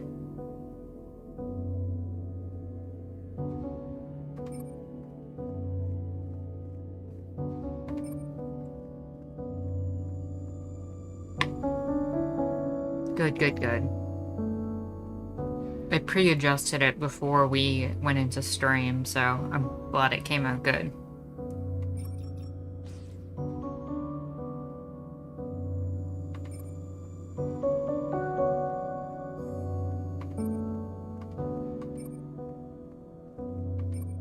Okay, so we were able to open that door up.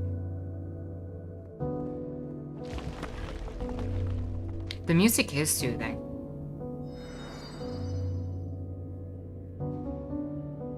Okay, our pathway crumbled, so let's go investigate this mystery light.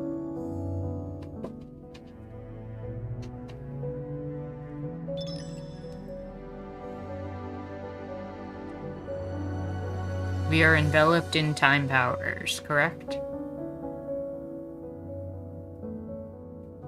Press space to use power.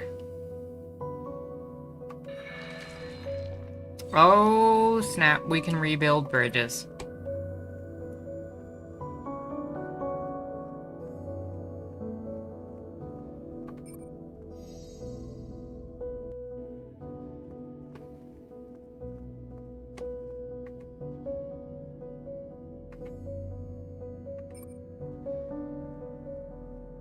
Okay, what's this magical thing?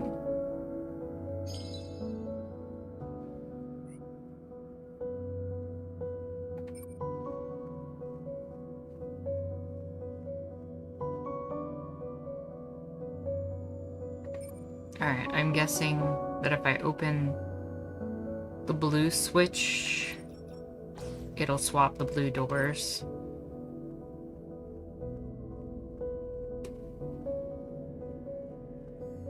If I hit this, it'll swap that open. I head over here, I open the red door, it swaps the reds, and then I can...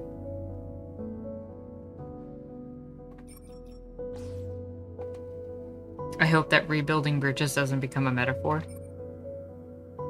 It's not magic, it's science. Magical science. Wait, why can't I go there? Is something wrong with that floor there?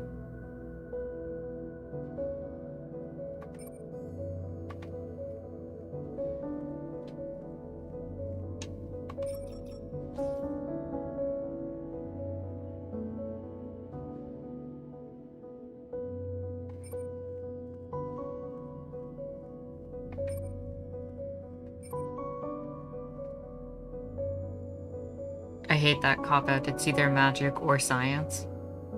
But why not both? Do I have to use... Ah. That was not evident to me at all that there was something wrong with that floor.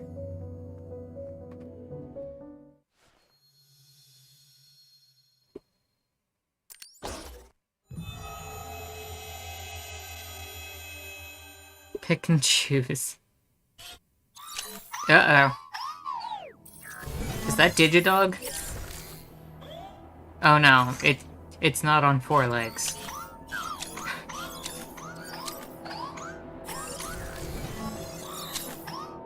I'm out.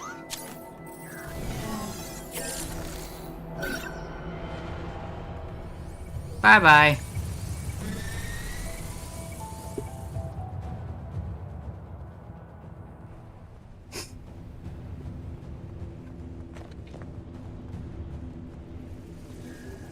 So the robots are coming after me.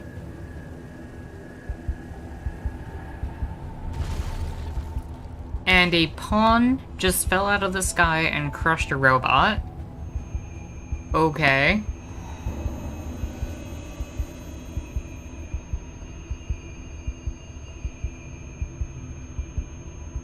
And she's having a headache of some kind. Possibly on the verge of passing out. That noise is piercing in my ears. And I think that's kind of the point, but ow.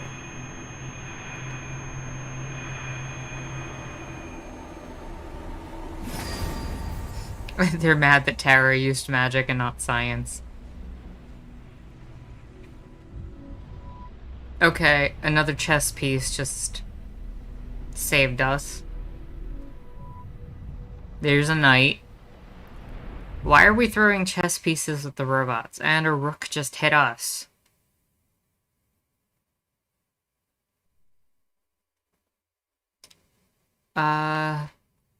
Drag the diamond to the left to rewind. Oh, can I control this? I can control this with a controller. Okay. Move forward.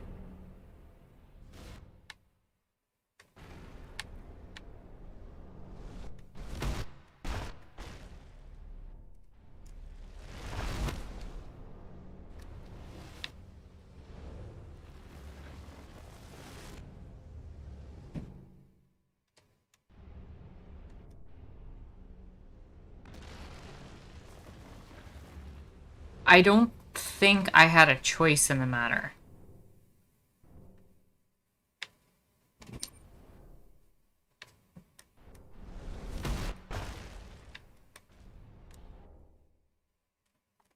This might just be easier to control with the keyboard and mouse.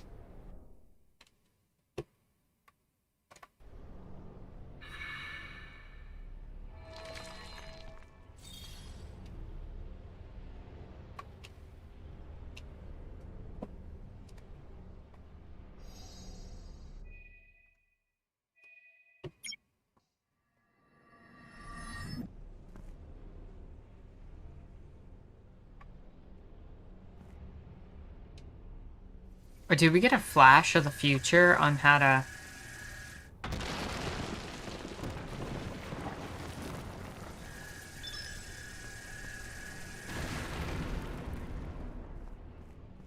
I did a TimeLie. Yep.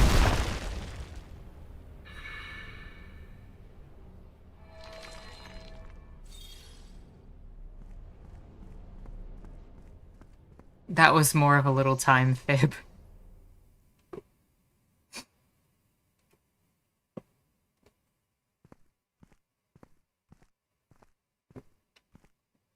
Well, until we get our cat, this is not a real game.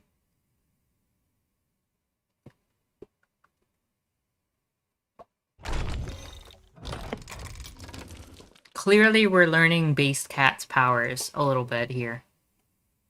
This is the plot of the game. This is how Base Cat controls reality. At least one of Base Cat's abilities.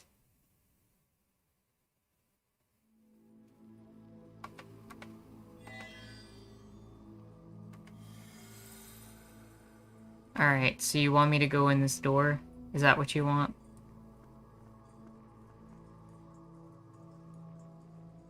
Maybe the lie is time itself.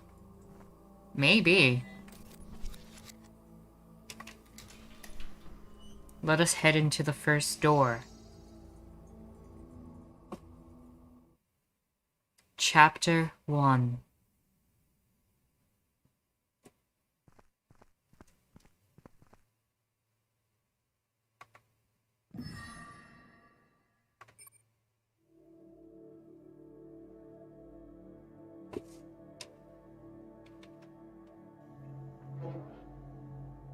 So we can observe the enemy's pathways.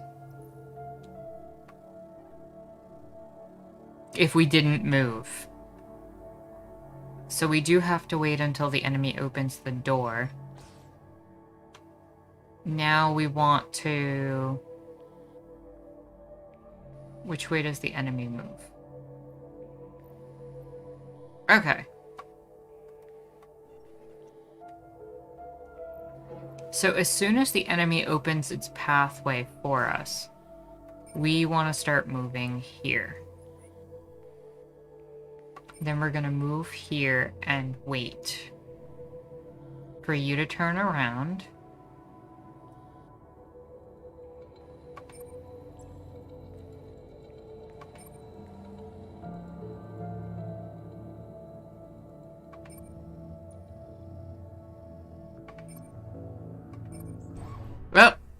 Bye-bye.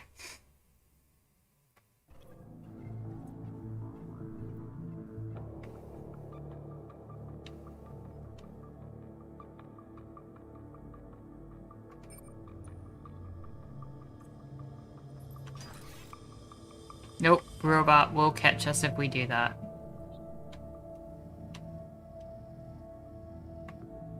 I thought Base Cat controlled reality through some unspeakable eldritch power. Well, we're learning a little bit about some of that power, I guess, today.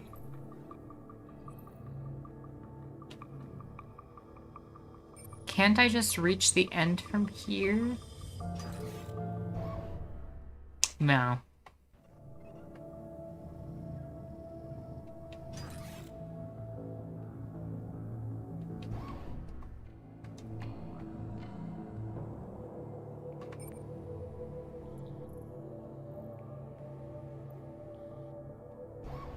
Nope, you're gonna spot me there. I have an idea. What if I went there? Nope, you're gonna see me.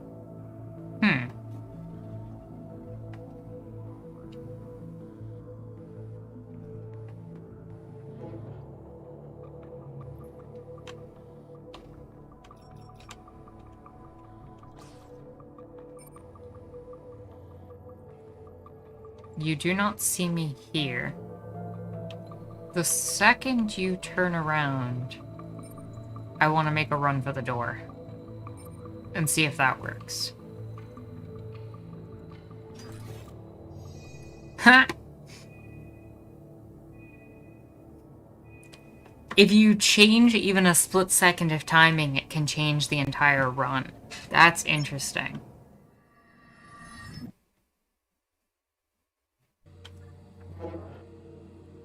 And then we play it out in real time.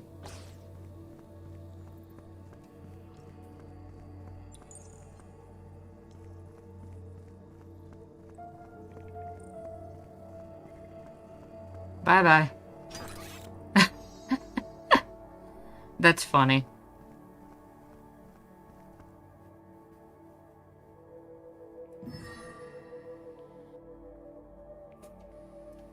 Now, I am curious. There is a chapter select. Is there any reason to, like, not get caught in this game?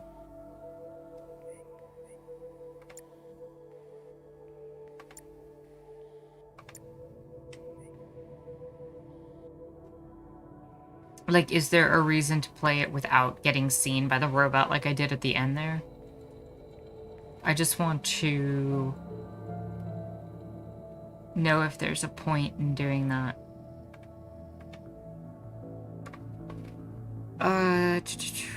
TimeLie game.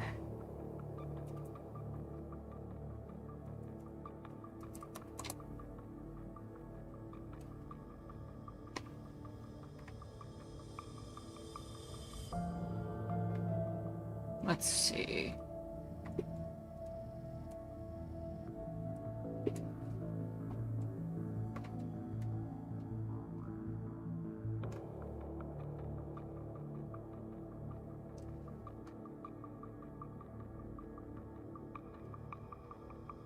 There are special relics that you have to collect, apparently.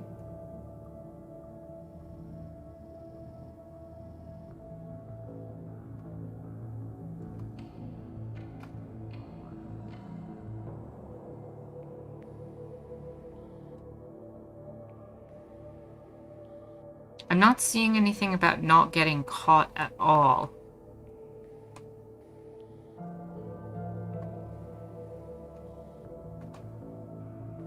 Okay, then that makes me feel better.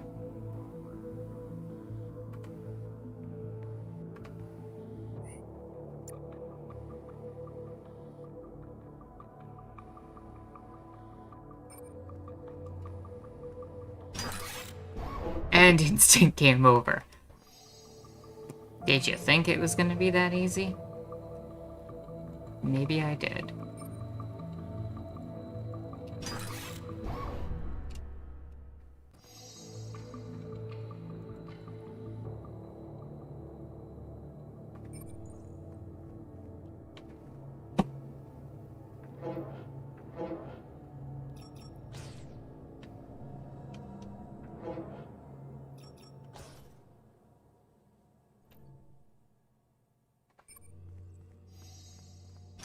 Nope.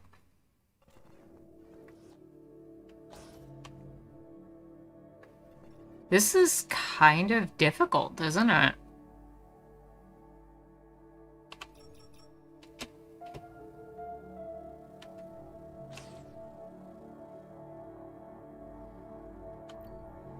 Because that robot's gonna turn around. But it doesn't turn around that way, so...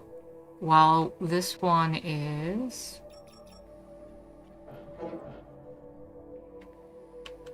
The second they turn that way, I can... Nope.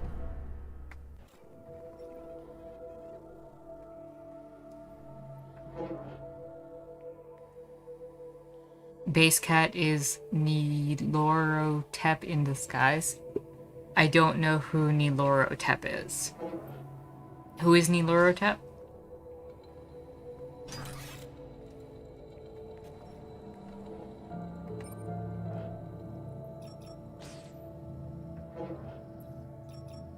Where do you end up heading?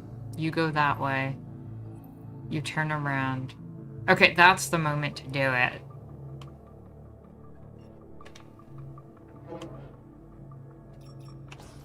So start heading, like, right over here. The second you turn, I'm gonna gun for this. Change the door. Step over here. Make my way out. Bye-bye.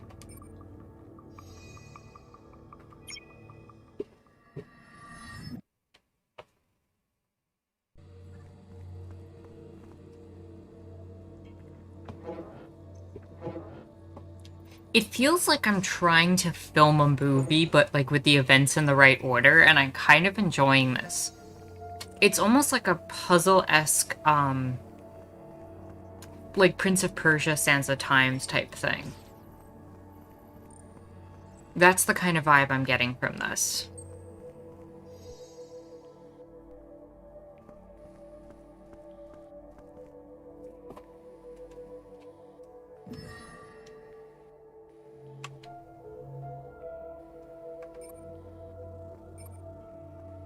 Nope.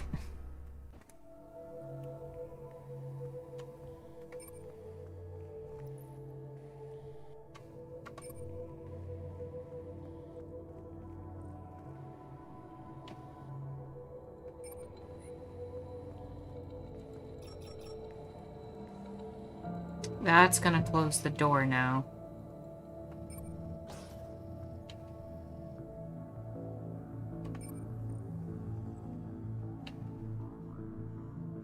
Don't.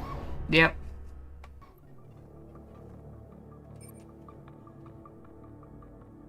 Sands of Time use. Yes, indeed. Now I need to get in before you close the door. Oh, geez, that's not good.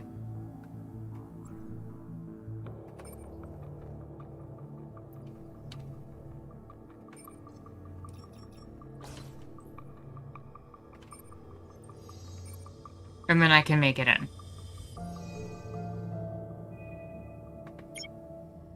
Nice.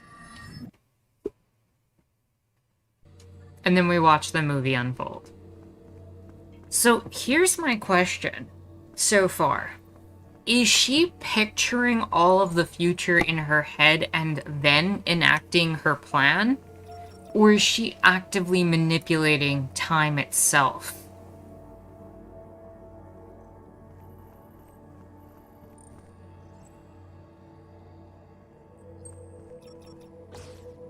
Like, is this future sight, or is this the ability to manipulate the space-time continuum back and forth?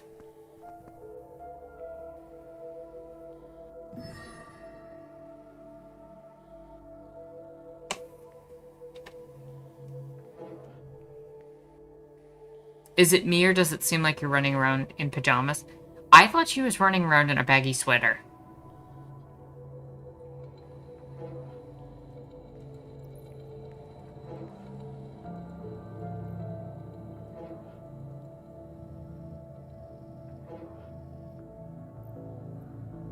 How do I do this one?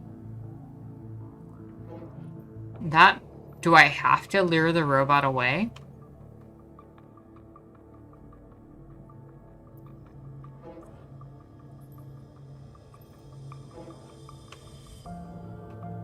So here's what I'm envisioning for this one. I step here. I let myself get caught. Robot comes after me. I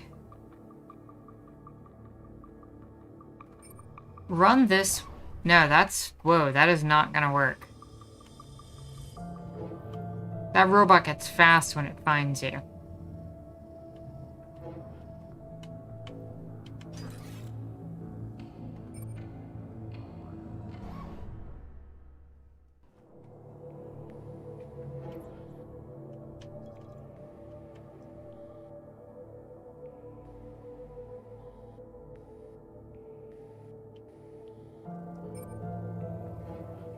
What if I go this way and set this door the opposite way?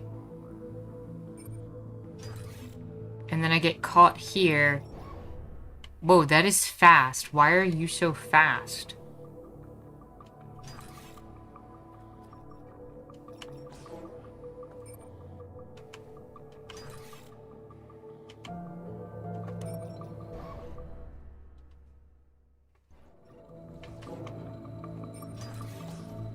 There we go. Now I'm clear. The robot's trapped. That's funny.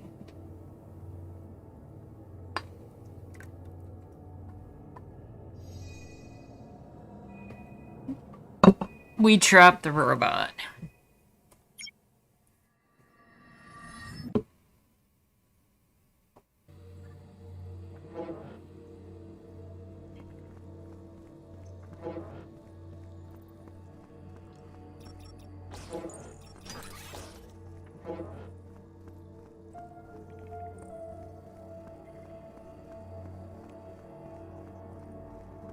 Bye-bye, robot.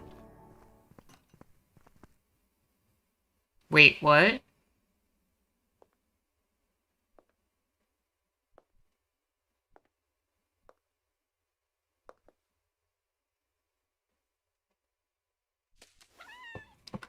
Kitty! Oh my god, it's so cute! Oh my god, it's so adorable!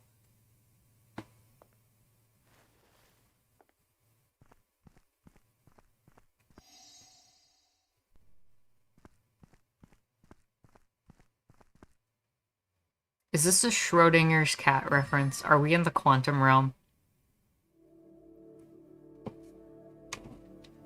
Let's... Robot is going to chase Kitty.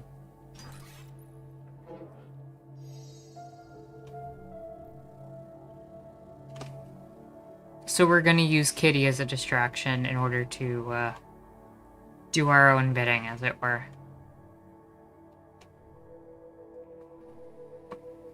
Alright, so starting from the beginning, we should be able to come up to about here without getting spotted. Now we want to pick... Oh, okay, or not.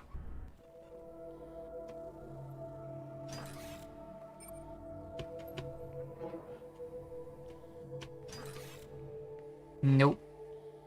Alright, so we're gonna want to come here. You follow the cat. You're gonna scan. You don't find. Probably safer to just go back this way. Nope. Got caught. Go back a little.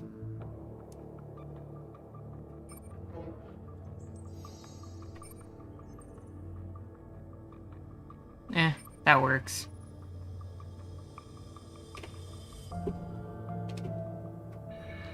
Fix the bridge.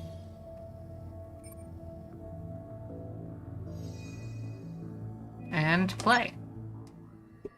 I still think you're in your pajamas and my theory is a dream. Interesting. That is an interesting theory. So what was the relevance of me picking this thing up? Did I have to pick that thing up?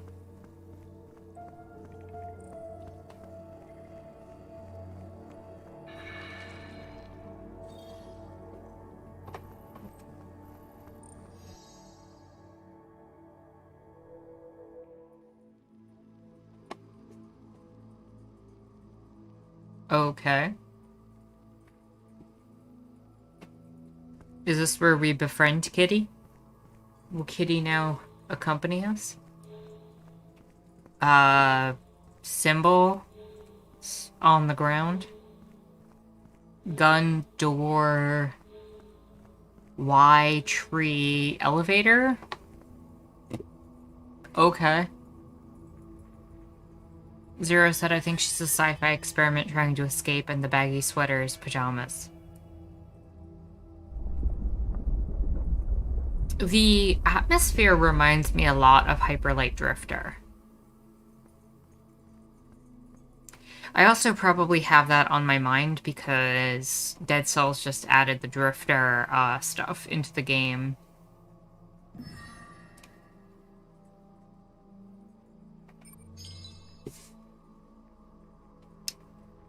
I see. So that unlocks my powers to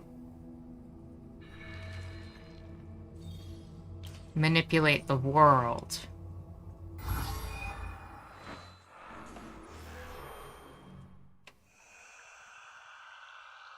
Interesting. Interesting. So now, instead of using the white light here to get to the purple light, I use it here so I can get across.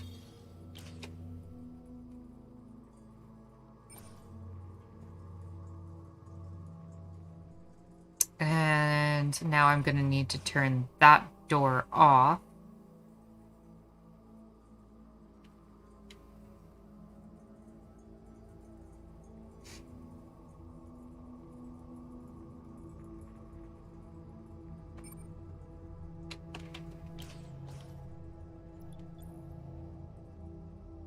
Okay, so I should be able to get in there if I just follow the robot then.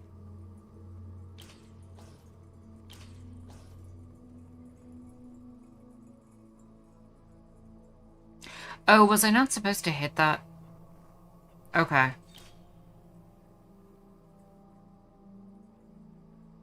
Or did I not hit that?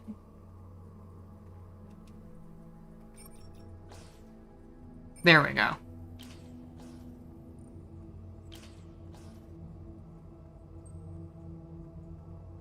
So now I have another ability to do world shifty things.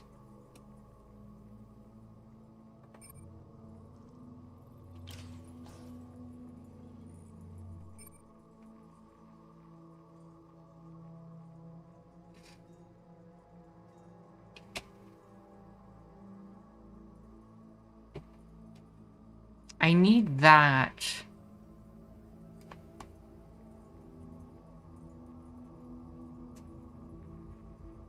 What am I missing here?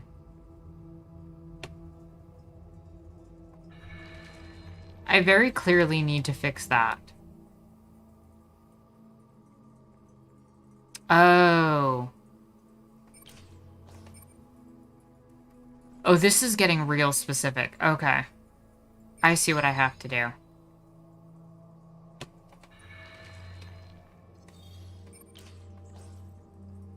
So I flip this switch. I immediately come after this.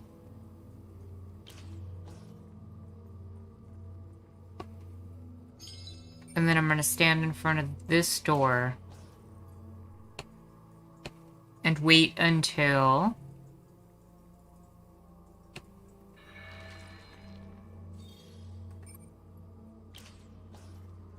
the robot lets me in. Open that. Stand here until the robot lets me out.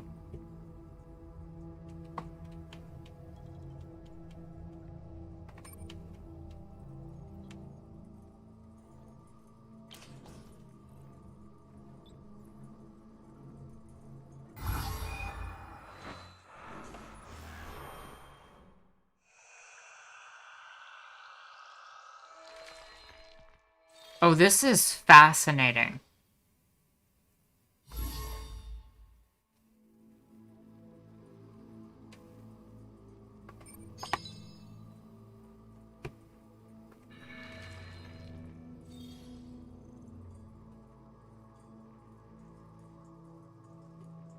Now the robot's going to change its path.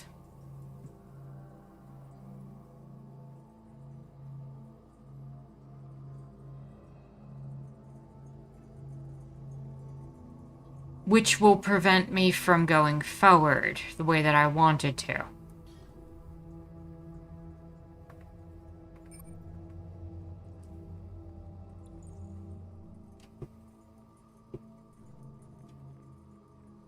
Wait. I made the bridge. Now I want to hit the control panel.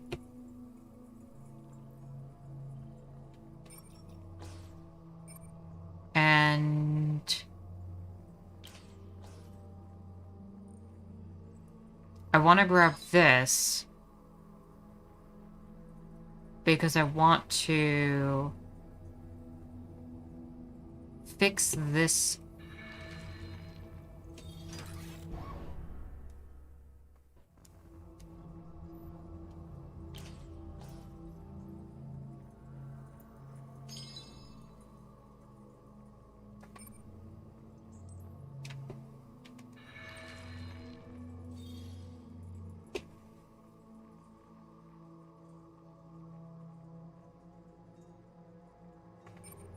Now I need to switch this back.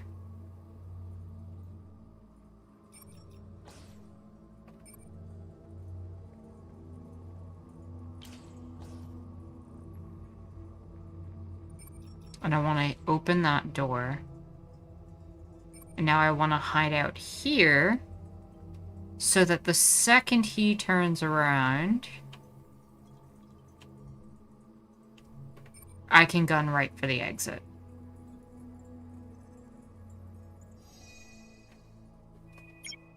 There we go. I'm getting the hang of this. This is a very well-designed game.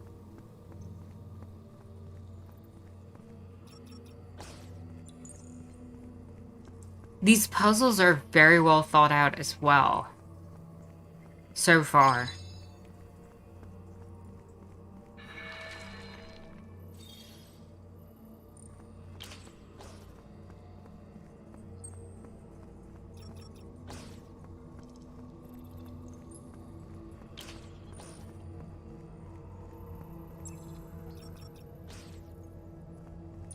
I bet you don't have enough time if you don't repair the center area.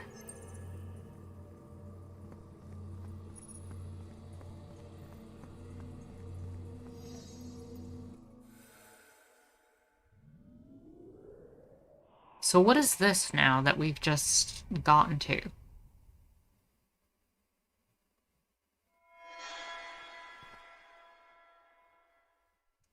Achievement unlocked, caged out. Wait, is that chapter 1 for real?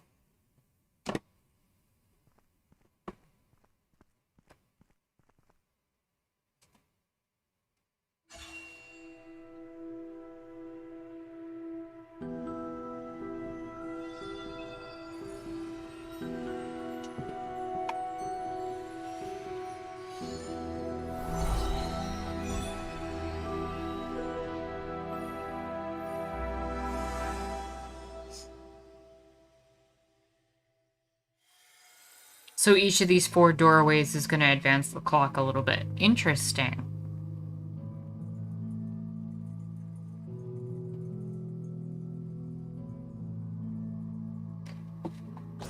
I think this is as good a time as any, though, to start talking about today's topic, which is, given that we are literally in a game where we're manipulating time, who controls our time? And I want to bring this up because, especially in recent years, with the development of technologies around cell phones, the development around the ability to literally contact someone at any given point, no matter where they are. There's been plenty of advantages to that. Naturally, you found out the lie. You naturally have a lot of advantages. You can contact people in ways that you previously weren't. You know, if you watch any sitcoms or dramas from like the 90s, for example, one of the most common threads, especially Seinfeld, I'm reminded of, that they'll use as a tool is people consistently just missing each other. And so many of those episodes wouldn't make sense today if it wasn't for the fact that we had cell phones. You know, if they put a cell phone in the hands of any of those characters, none of it makes sense.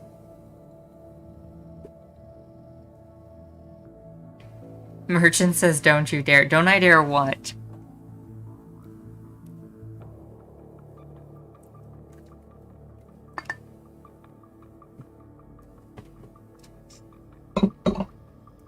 What did you think I was doing? My dears. So yeah, like, in a lot of those, like, if you put a cell phone in the hands of the characters, a lot of the plots will devolve and no longer make sense. And in a lot of ways, like I said, the cell phone has been a great tool for so many reasons, in terms of staying in touch with people, keeping in communication.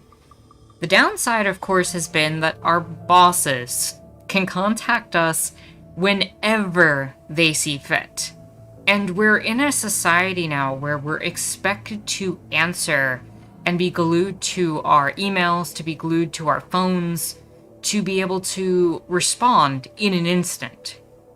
And so, in a lot of ways, what I wanted to talk about today, especially in capitalism, this tool that is supposed to be beneficial, that is supposed to provide us assistance in communicating with each other, all of a sudden becomes something in which we can be contacted by the people who employ us in an instant and be expected to respond. And there's been a lot of movements lately with a lot of the anti-work stuff that's been coming up, where people are actually telling their bosses, too bad, when they're called in.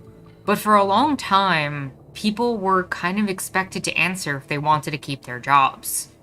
And so I want to have a conversation about who it is that controls our lives, who it is that controls our time, and who it is that we allow into our lives to essentially have access to our space. And a couple of things come to mind between the conception of free time versus availability. And I pose this because a lot of people will assume that if you're free, then you're available. If you're spending time without a task to do, then you are immediately available. But both employers and friends even sometimes need to learn that just because our time is free doesn't mean that your time is available. And so I wanted to throw it out to you all to kind of bring up the topic, especially around employers and the expectations that we're consistently available, but also around other people in our lives, where sometimes it's assumed that we're available and we're not, and how that is kind of a harmful mentality to have. Zero says, Facebook is if you're a boomer. Facebook controls your time if you're a boomer. Yeah, in a lot of ways, we do end up, not just boomers with Facebook, but I'd argue that a lot of people end up getting their time controlled by Twitter. Duke says that work is sanctified above all other things. That's definitely a part of it.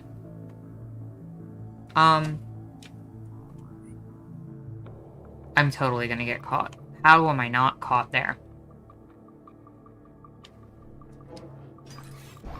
Where do I even want to end up in this map? So I definitely want to pick up this thing, because I need to repair right here. Is that really as simple as it looks to be? Like, is it really just go in here, let the robot pass me? As the robot passes me, head to the red door device. No, that's not gonna work.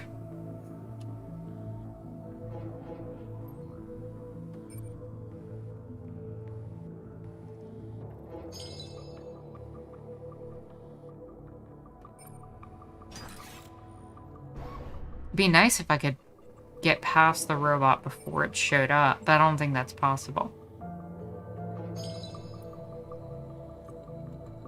Just wait for right there. And then I think I'm gonna have to run into here because otherwise I won't have enough time.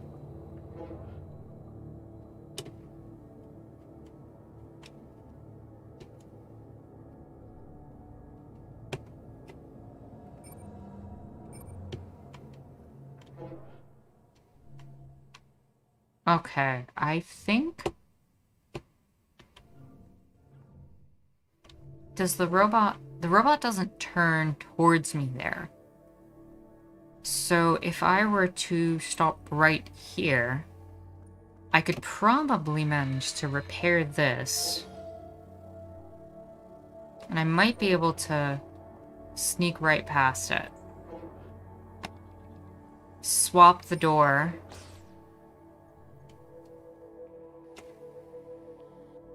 And I don't know if I'm gonna have to hide in this office here.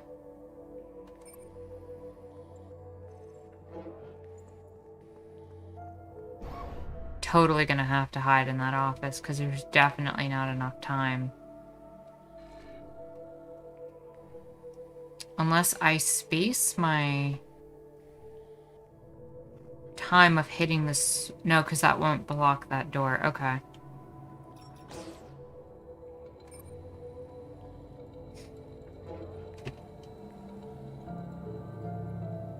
Where do you end up?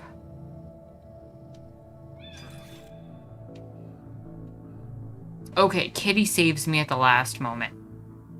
That's adorable. Where did the cat come from?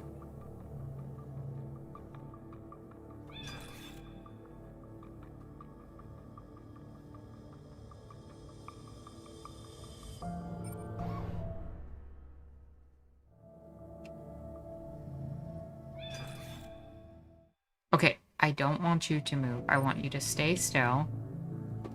Robot's gonna come into the office.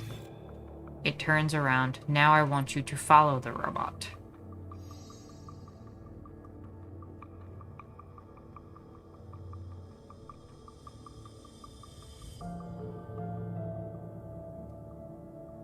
I don't know what the robot's going to do now.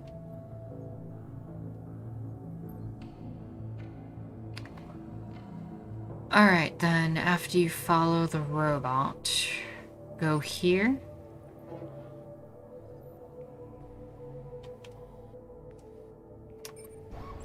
Okay, why would you walk into the robot? Game, come on. Kitty is always hero. I just saw that. Alright, we made it through. Cool, cool. I think that works.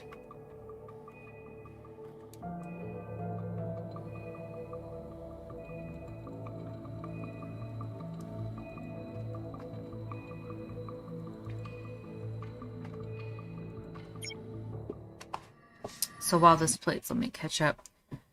Duke says... Oh, Merchant says, I could picture George getting arrested for posting what he thought was an anonymous tweet. Kramer would 100% be into cryptocurrencies with Bob Sacramento.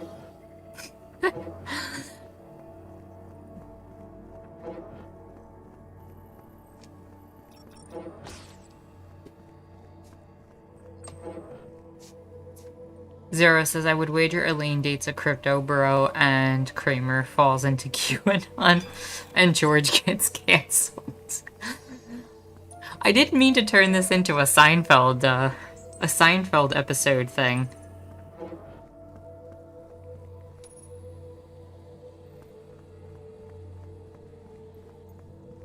I'm sorry, what is this, Cyrus?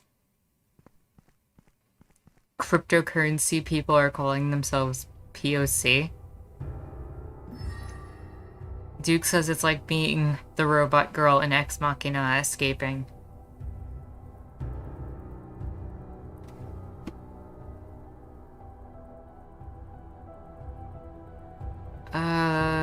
This is too easy. Oh, it's not easy because I have to save the cat.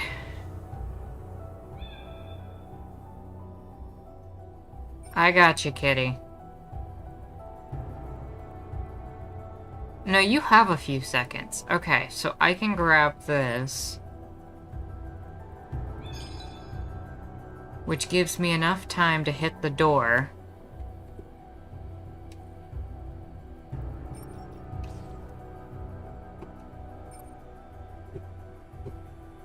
And to save Kitty. Get over here.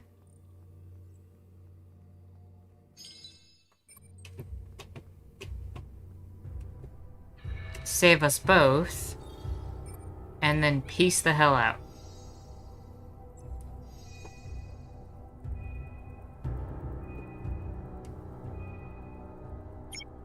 Gangle says, I have never watched Seinfeld. And Merchant says, Gangle gotta get on that Discord. Yeah, you do, because Merchants likes to play some Seinfeld for us. Zero says, save the cat, Tara. I did, I saved the kitty.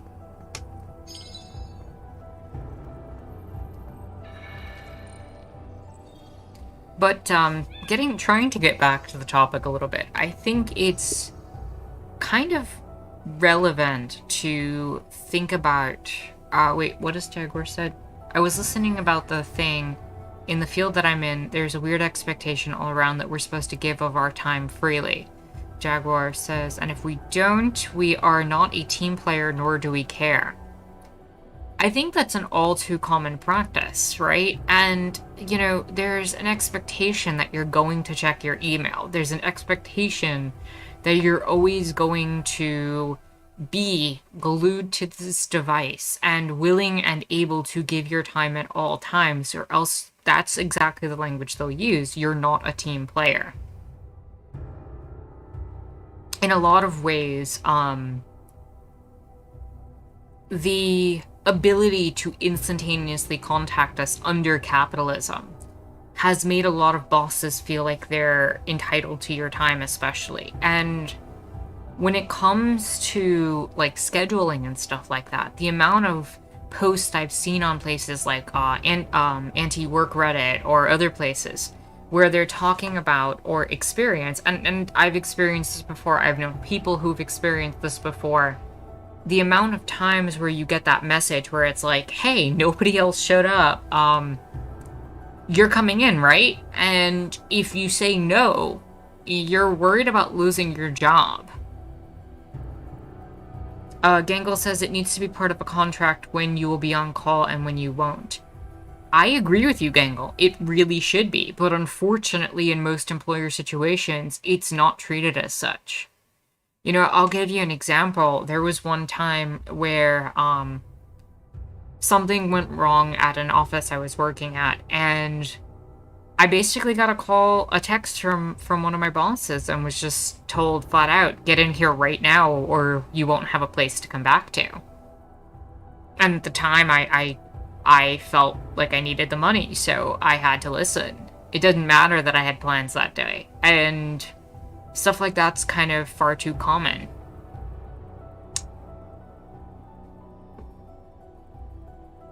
Even if you have contractualized hours. You know, how many times do bosses also ignore things like overtime? Like when you're supposed to have mandatory hour limits or whatever. Wage theft is kind of a real thing, even if it's not legally recognized as a term. Merchant says, such a one-sided relationship with employer, it's so clearly unfair. It is. It is. And the expectation is most unfortunate. We'll save Kitty. I think Kitty's gonna save us now. Thank you, Kitty.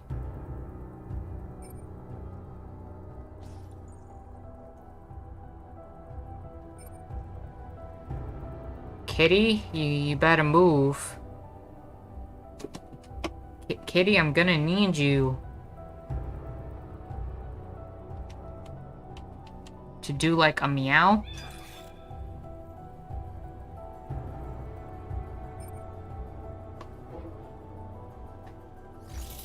Why is the world disappearing?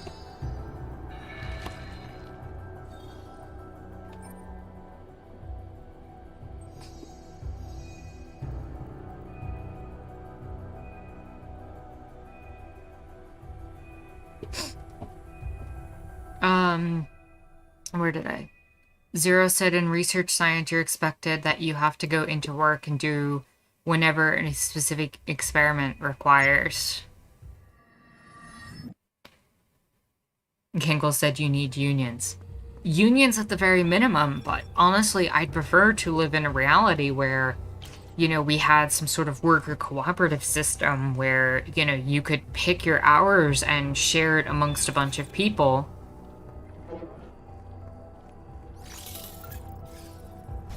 And all of a sudden you weren't mandated to do so by a boss telling you what to do.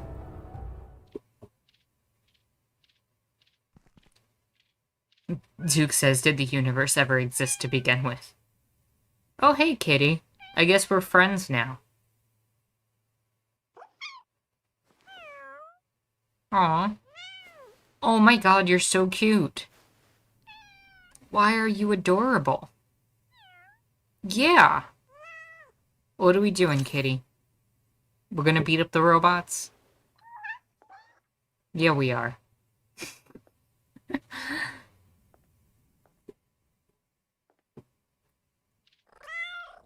Kitty, what are you doing?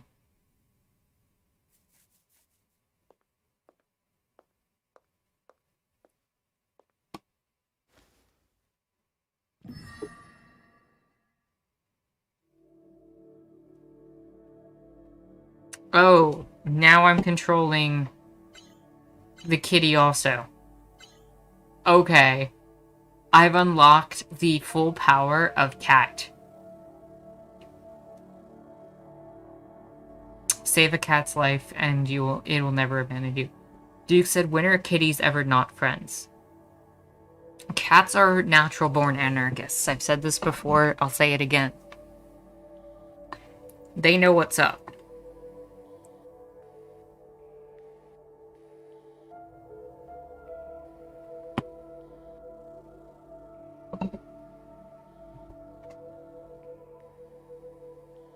Jaguar said, bosses ignore boundaries with time, but so does society as well, especially with certain fields. Jaguar said, I'm glad the convo started so this can start to change.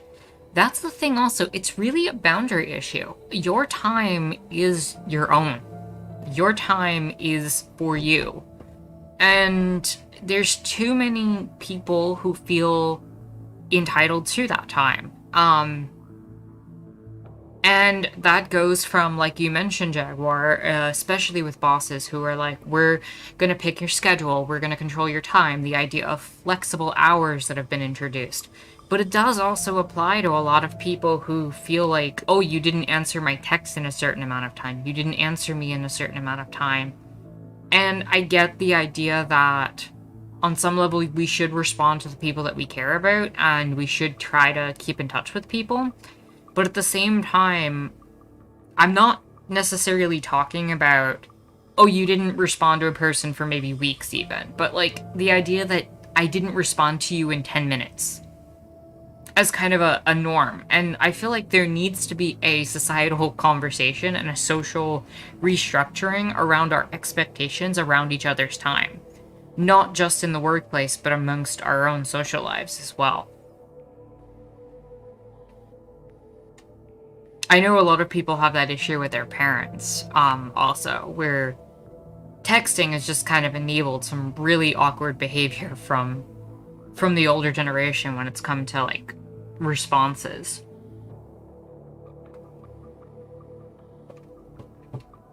So how do we do this?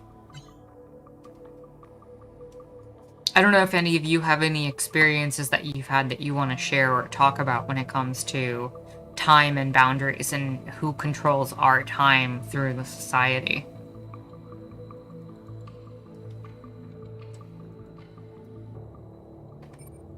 Probably need Kitty to just go into the vent. Kitty about to Metal Gear it up. Kitty go, meow. Now we tab over to her.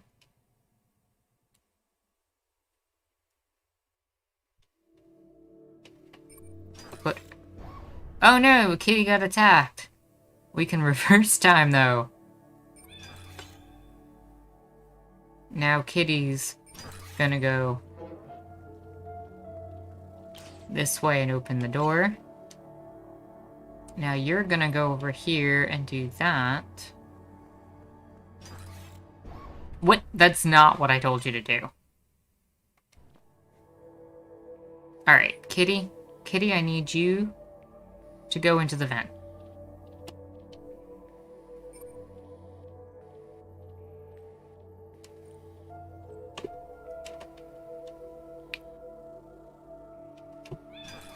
Kitty's gonna do the meow. And then you're gonna come out this way. Cool. Perfect timing. Now you're gonna go here, and at the same time, Kitty doesn't need to be on the button anymore. So we're gonna go there.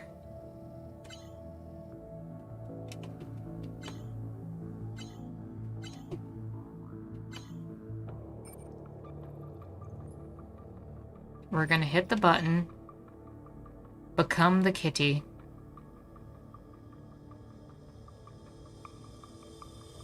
We can wait here.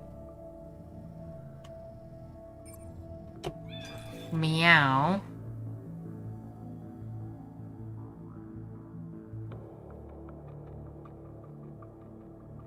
And run away. And then we can switch characters. Grab this.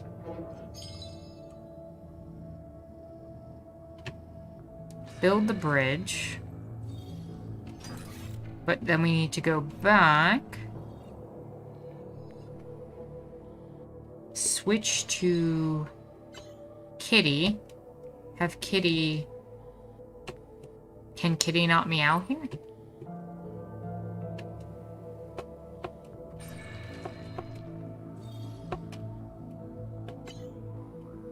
Alright, then I need to change my plan. No. Come on. Controlling both characters is a little bit more difficult than I had thought.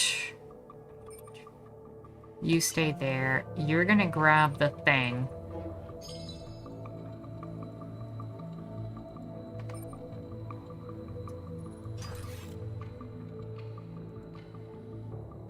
That didn't feel right.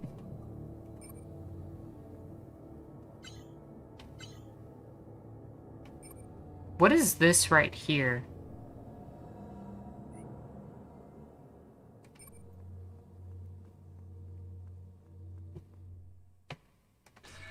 Repair this.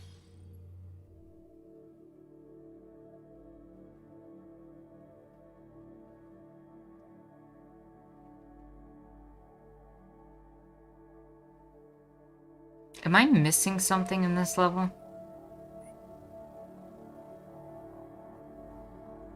It feels like I'm missing something in this level. Even though I technically beat it.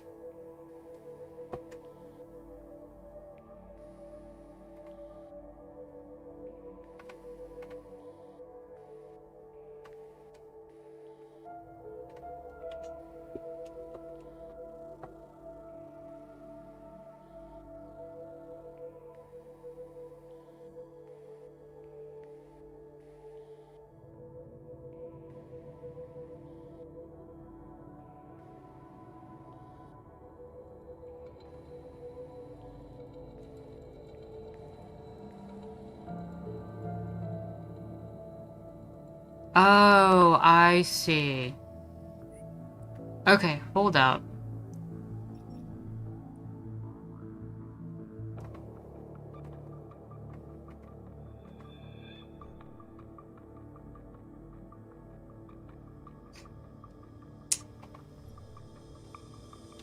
This is interesting.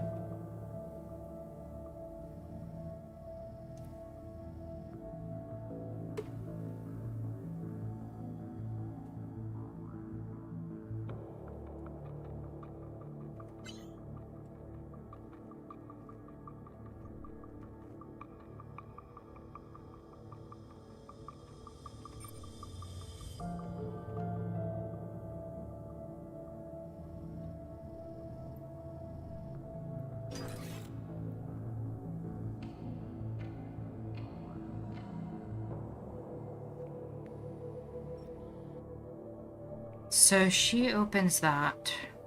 I'm gonna come here and I'm gonna meow. I'm gonna run this way. I already have her.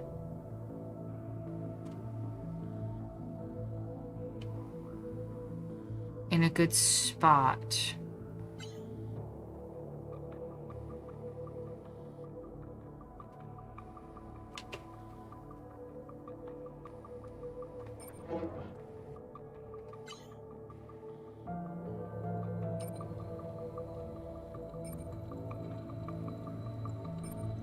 Oh, interesting.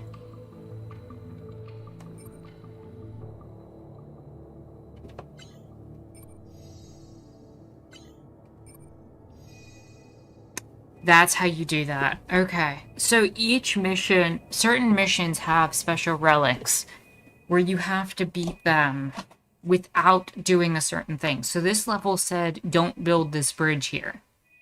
So you have to do the game as intended in order to get the item. So you could build the bridge and that makes it simpler, but they kind of hard mode the puzzle a little bit in order for you to get an unlockable. Also, this is so cute in fast motion.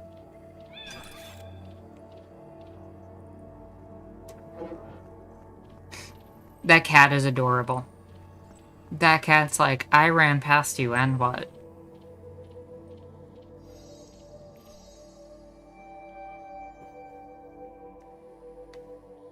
If it isn't broken, don't fix it. Sometimes it's better to just move on instead of being the only one who's willing to fix things.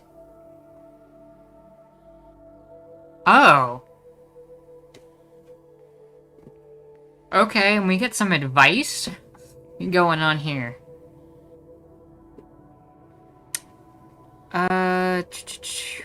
Ganglehead said cats are good allies. Zeroid said most animals are good allies. Zero said, I feel like remote work has also made bosses feel more entitled to workers' time. I guess that blurring the line between work and free time makes them think they control more of your day. Yeah, there needs to be a boundary set where at a certain hour when you're home, that's it. The end. That's going to have to start being written into contracts. Especially union ones like Gangle mentioned before. There needs to be a boundary between work and home life. That is essential. And I think about too many of the people who've been going on strike in places like the Kellogg's factory, and how many of them were talking about how their hours were mandated and their overtime hours were ignored, and how they've been on these, like, 12-hour shifts when they were supposed to be 8-hour shifts. It's absurd. And it's not like you can say no to the overtime in a lot of cases.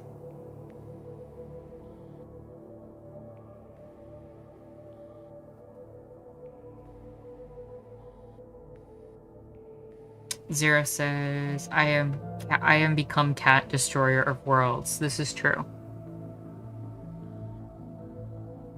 Jaguar says, I also find it kind of weird when people apologize when they weren't able to respond right away to a message.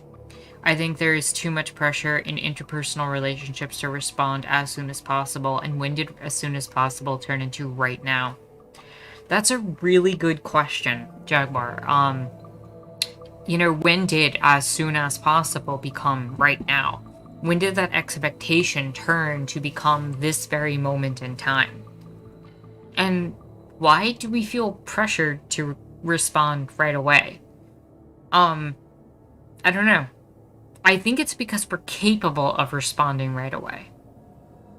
I think that somehow our capacity to do something has become normalized as the desire to do it. And I don't know where that comes from in particular. Zero said when communication between two people who are not together became instantaneous. That's kind of what I was getting at. The idea that, you know, you don't have to sit down and write a letter to someone. The idea that you don't even have to pick up a phone or get access to a phone to dial someone. The idea that you can just literally pick out the thing or look at the thing that you're holding in your hand and read the message and instantly communicate back kind of provides the incentive to want to respond in the moment. And I feel like it's become such an expectation and norm because of our ability to do so that we've kind of taken it upon ourselves to assume, yeah, that's what I'm going to do. So unless something is immediately preoccupying our time, we kind of feel like we have to. And even the response time becomes so fast, even if you can't. I feel like it's become expected to say, hey, can't talk right now, doing blah, blah, blah, blah, blah, instead of just being able to ignore it for a few minutes.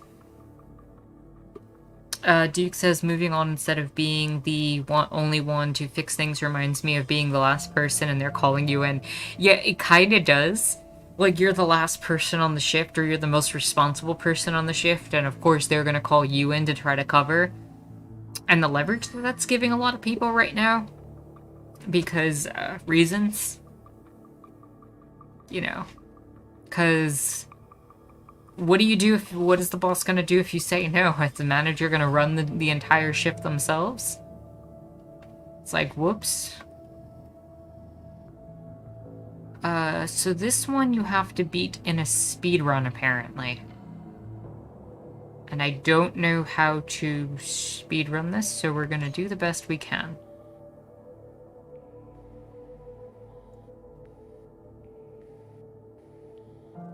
How does one speedrun this one?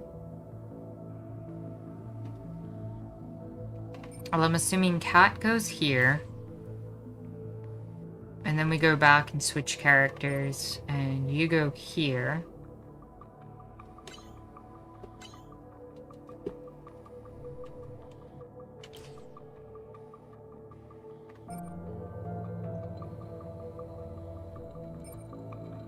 That's not what I told you to do. I want you to do the door. And then let's go back, switch to Kitty. And once she's through the door, or starts going through the door, Kitty cannot go that way. Kitty most definitely cannot go that way. So, backtrack. The second Kitty... I didn't tell you to meow. Does that. We're gonna have...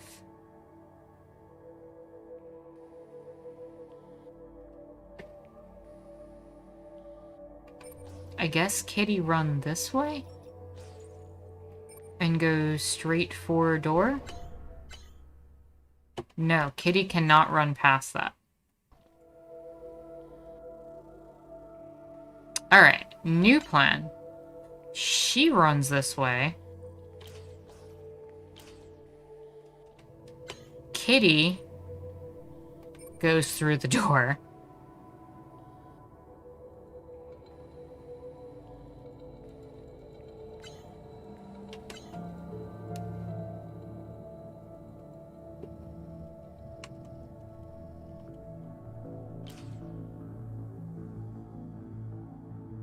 No, but Kitty can't go through the door. I don't know how to do this one.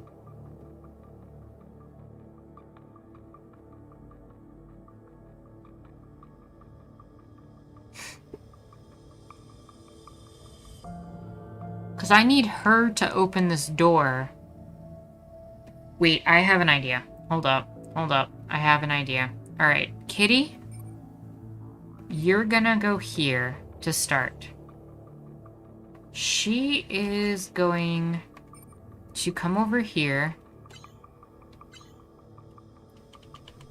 The second Kitty hits that, I'm gonna have her turn on the door.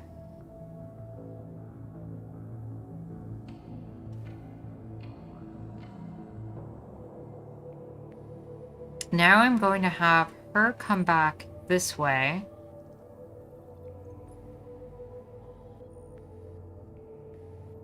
Okay. Now, as soon as she gets through the door,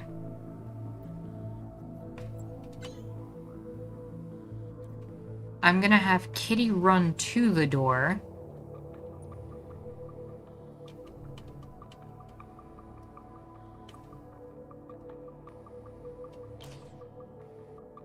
And I'm gonna have Kitty go in the vent.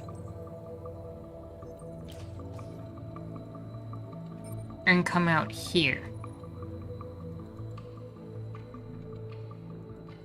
Now, as soon as Kitty gets through the door, she's gonna make her way around this way.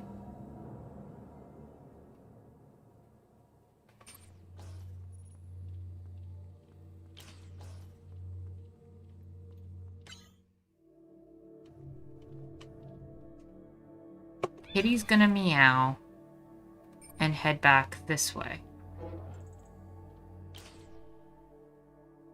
Now backtrack a little bit and switch characters, and instead she is gonna go here.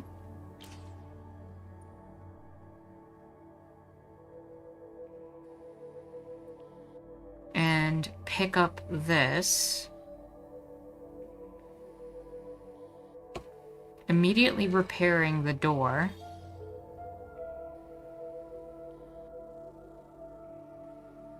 And she's gonna make her way for the exit. But the second she crosses the door, Kitty no longer needs to be on it.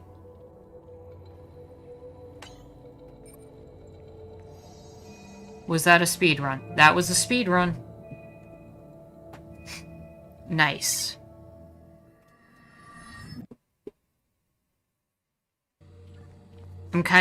I kind of enjoy the fact that we can watch it unfold right after to kind of see what we did all put together and merge together.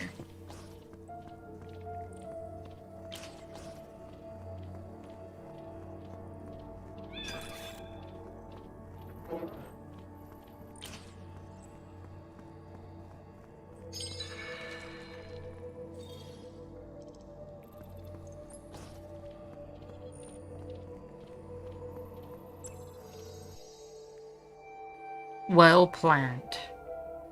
Make it work, make it right, make it fast, use time efficiently. Yes, use your time efficiently. Like, enjoy it. Do the things that you have to do as quickly as possible and have as much free time available to do the things that you want to do.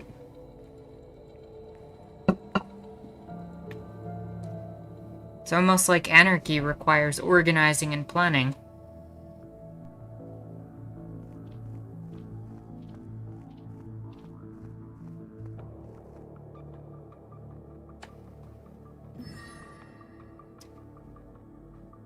Okay, so this one I can't meow on.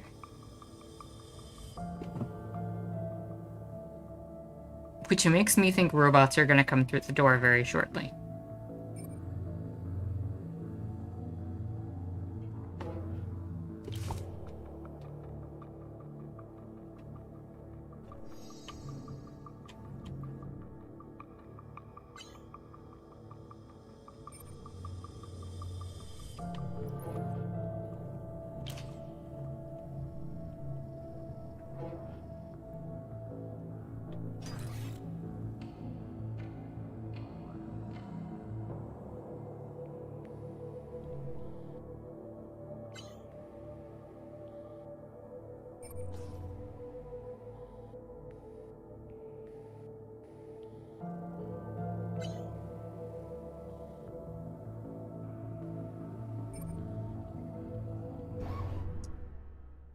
Ooh, that's interesting. Hold up.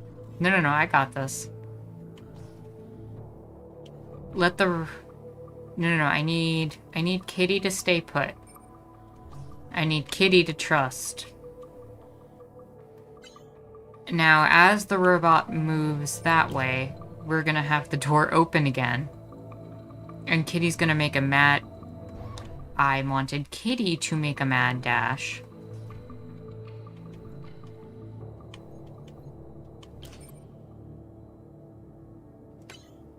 For the exit.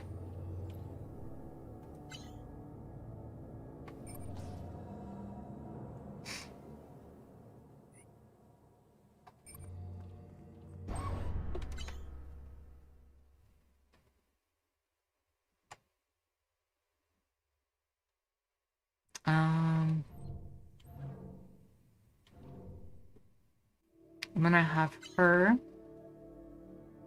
get off the button, back on the button, so she's not seen.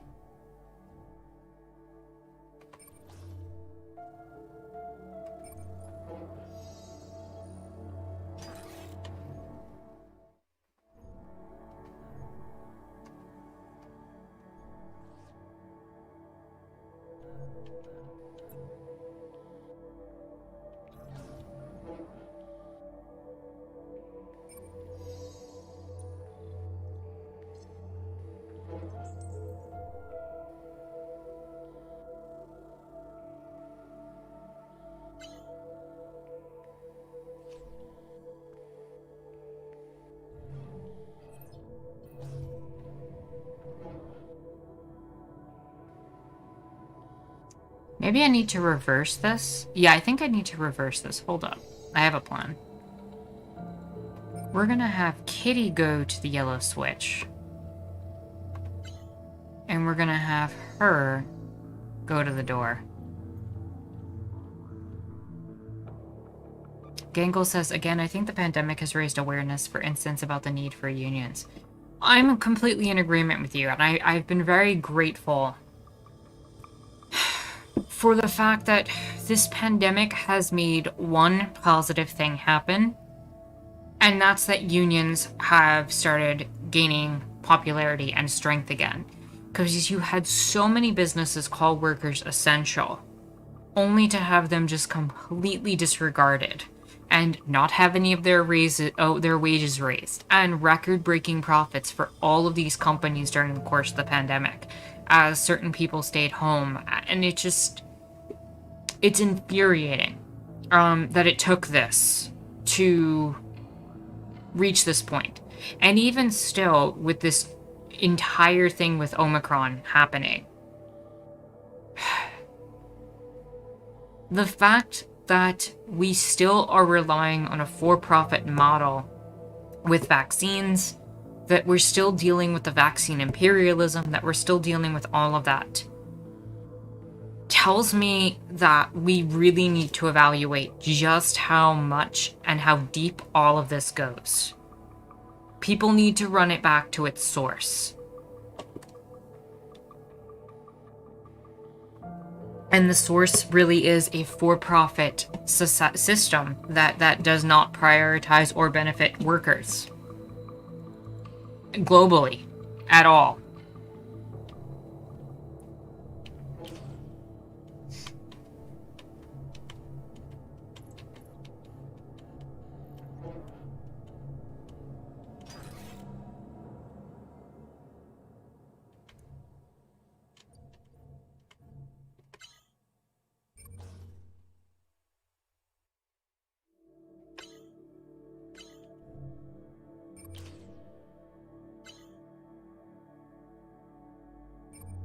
What is this comm panel supposed to do?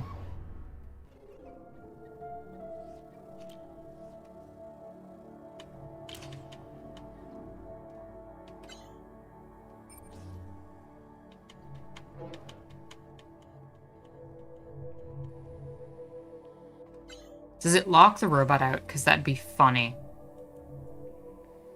Oh no, it provides another doorway.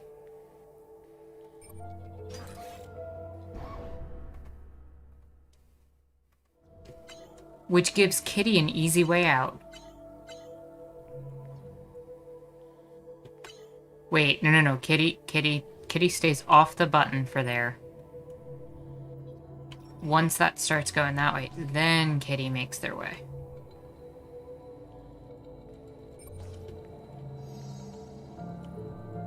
Now Kitty goes this way.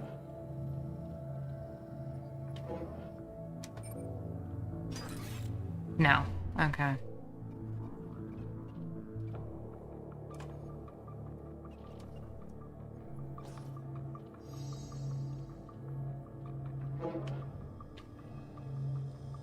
Is the robot gonna stay there?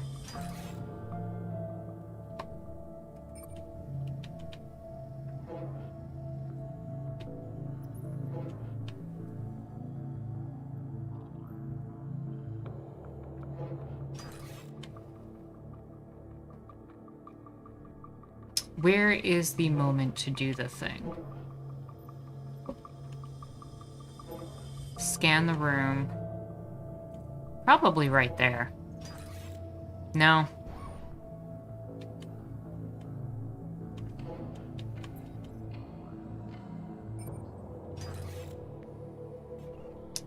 I feel like the cat... Getting the cat past this shouldn't be that difficult. Scans the room. There we go. No.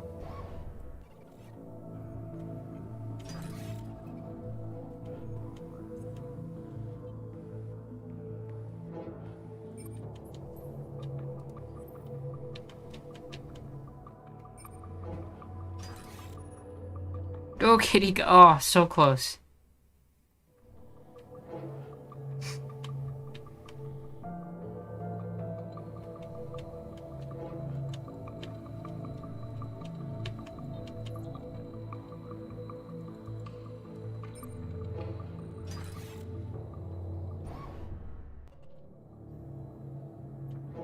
Can I just keep the kitty in the corner for a second?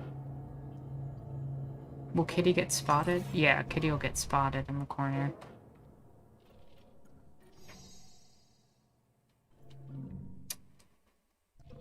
I'm actually curious.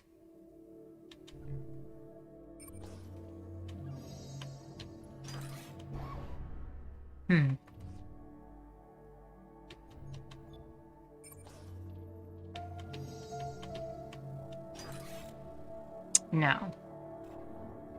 What if I keep Cat right there?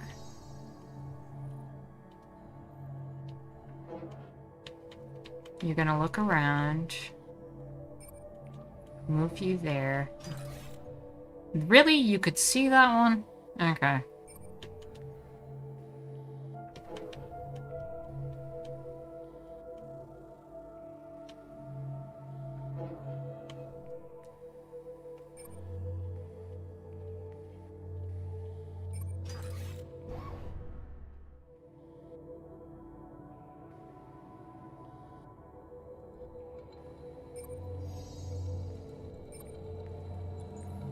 I'm just trying to find the right moment to, like, get the cat through.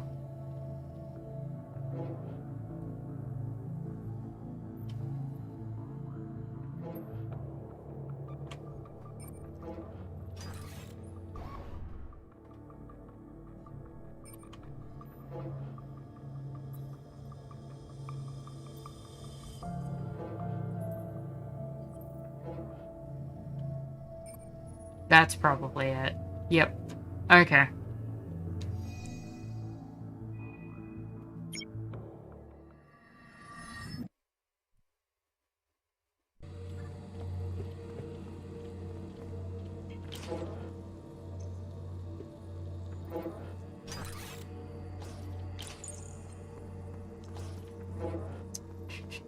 Gangle had said, sending workers back.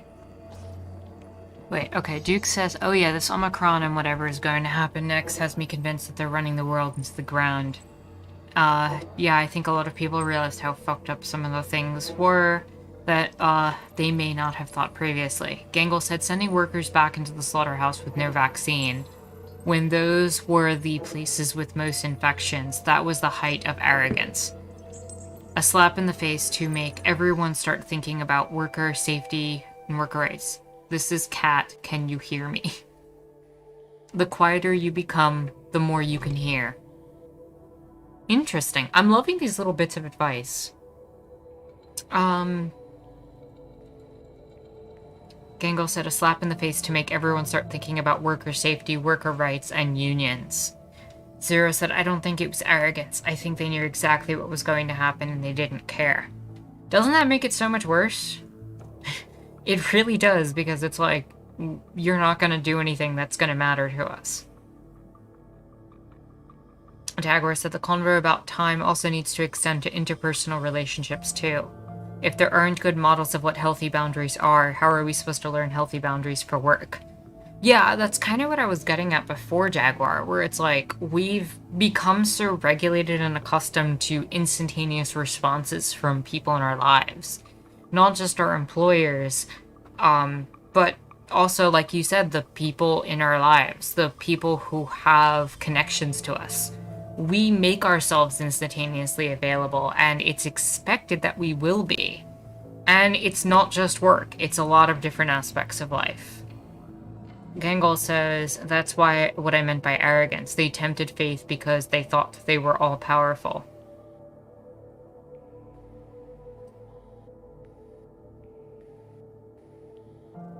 And that created awareness that's going to cost them. I'm hoping it starts to slowly start to topple things, Gangle. I hope things really do start getting better, because right now, as Duke mentioned, it feels like the world is really being run to the ground, and a lot of people who are going to suffer because of it. Unless we start building alternative systems in place of what's happening, unless we start rising up to the occasion, things are going to start falling apart a lot quicker than we expect. There's no PPE, there's no storage of all of this stuff. And there's no incentive for that to happen under capitalism. And nobody wants to pay for the stockpile of masks. Nobody wants to pay for the stockpile of testing equipment. Because to do so would be an externality and an external cost that would drive a business down. No business wants to be the one prepared, because by not being prepared, you're actually saving money. And there's no incentive for quarterly gains and everything else to do that. So no, like, this system is slowly unraveling, because as we cut more and more corners on infrastructure, as we cut more and more corners on not stockpiling the things people need, because there's no incentive to do so. Financially, there's just no incentive to do so when you're trying to maximize your quarterly gains. We're going to find that more and more places end up in a position where they're not prepared for what's coming. And capitalism doesn't know how to handle this. Capitalism can't handle this. We'd rather stockpile things that make no sense and throw tons of, perfectly usable clothes into a ditch or into the desert in Chile than actually prepare and stockpile PPE. And create testing equipment and create the plans to properly test people. To keep things open in a safe and secure manner that doesn't involve sacrificing 3% of the population.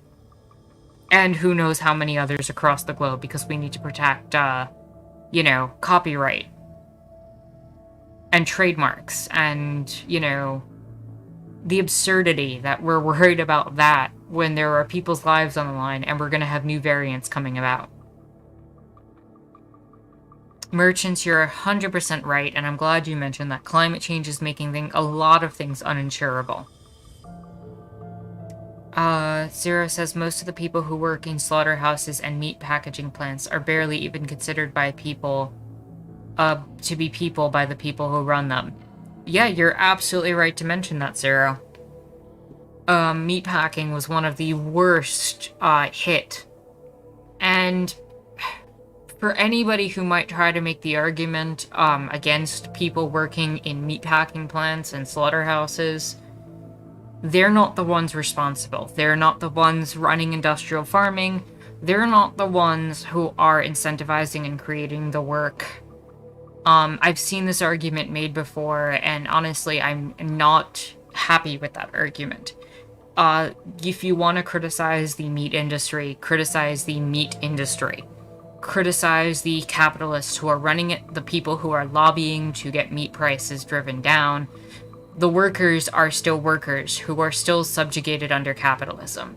And in a lot of places, the meatpacking plant in their local town or their area is one of the only jobs that pay a decent amount of money for them to survive. We need to completely overhaul this system. Jaguar, when you say advice or words of wisdom, what is the difference in your opinion?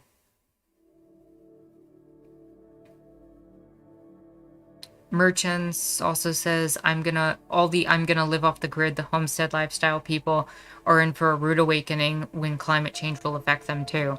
Yeah, you're not gonna be able to. Disasters are gonna hit us all. Zero said the way government mishandled the pandemic begs the question, why bother having one if they won't serve the people effectively? Well, that's the other thing. And I've heard this argument made by the likes of Professor Richard Wolff, where the military, for example, has stockpiles of weapons and aid and all sorts of other tools, and is properly funded by the government in order to sustain the military presence in a global reality, right? The government, the same government that's able to and provides all of this for the military, provides none of it for pandemic relief and provided none of it for sustaining and protecting people during the course of the pandemic to make sure there were warehouses of PPE stockpiled. And if we're being real, Zero, the main function and point of the US government, as with most other governments, is specifically to maintain the status quo, to protect and provide money and external costs to businesses to uphold capitalism. Businesses, like I said, are not incentivized under capitalism to maintain their own PPE, to maintain their own private security forces, etc. So the point of the government is to provide military services for the companies. That means imperialism in other nations. That means police forces in the domestic sphere. That means providing tools and assistance to make sure that businesses function.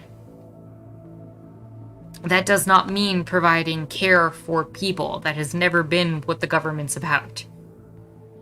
At least not for a really long time. So no, it's not even designed for that. Under capitalism, government serves business. And business's interest is not about people and workers, it's about maintaining profits. And doing what it has to maintain and leverage markets to stay open, to maintain US hegemony globally, and to make sure that workers stay in line and don't fight back too much so that people in charge can continue to maintain profits. And Ills, you're correct to point out, if it's not military interventions, it's sanctions and other types of economic warfare. But the military bases that the US maintains in a lot of places make sure that they don't have to even take those steps. But you're 100% correct in that. Now, I'm actually going to be back in... Give me like 1 minute. I will be right...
Sorry about that.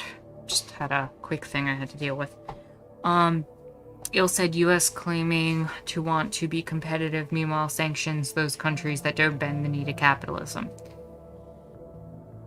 Zero said quick while Tara's gone. Let's establish the concept of time. I think time is useful. I do think time is a useful tool for things like maintaining certain schedules and running things on time. I do think that time has its purposes. I just don't think it needs to be this thing that we don't get to control for ourselves and for the use of bosses. I think it's still useful to have timelines for how long something should be shipped, or timelines to represent seasons, to know more or less when things would grow and when they can be maneuvered and shifted and everything like that. I don't think time as a concept should be abolished, personally.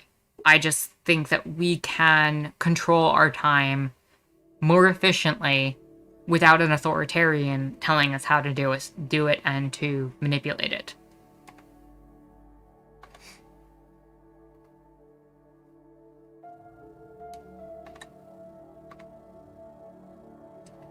So, how do we do this?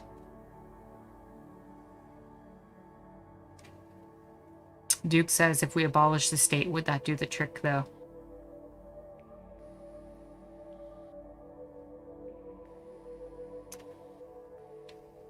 I mean, it'd certainly do it in a way that would be beneficial for us.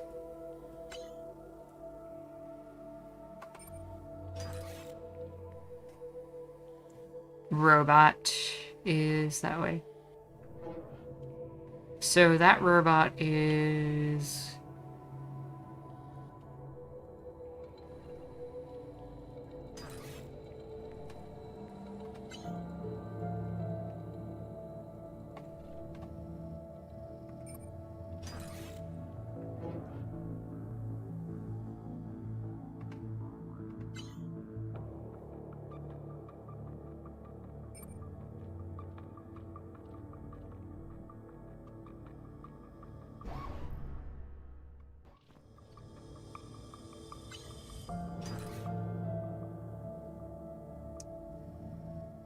Can I make it out? Oh.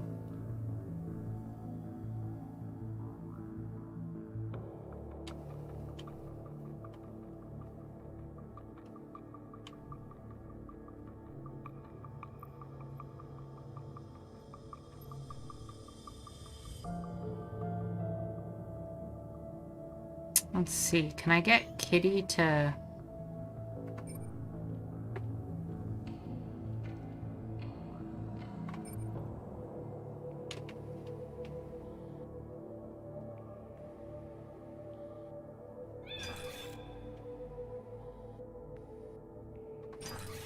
I don't know if this is gonna work. This feels like it's gonna end badly.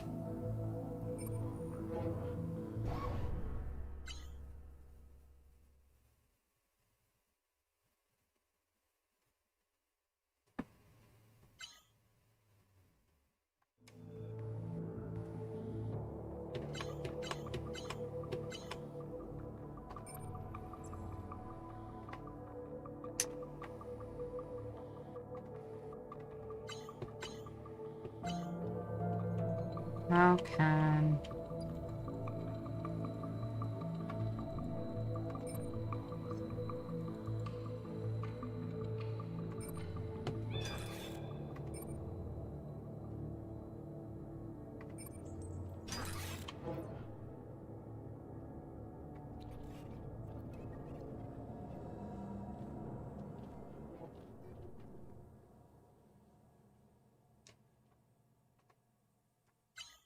I'm gonna have her stay right there.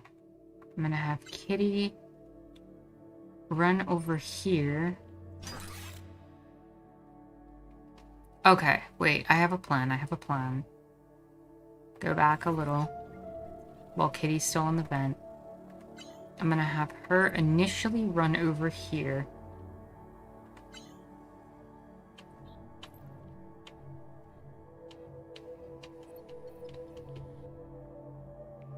Let that robot turn around. And I'm gonna have...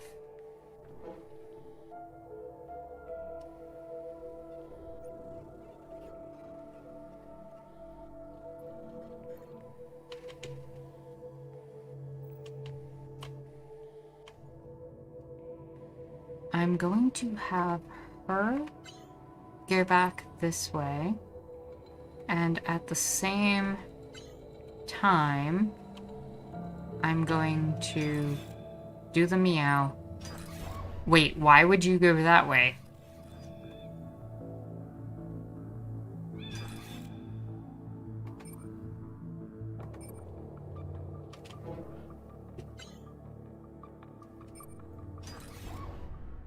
How do I get her?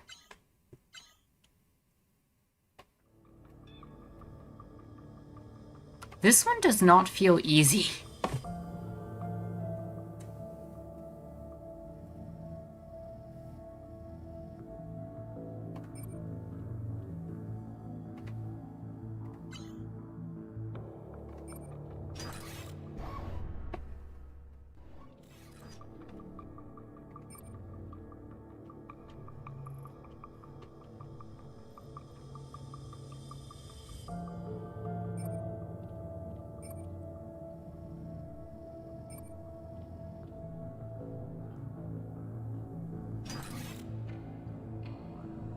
Really?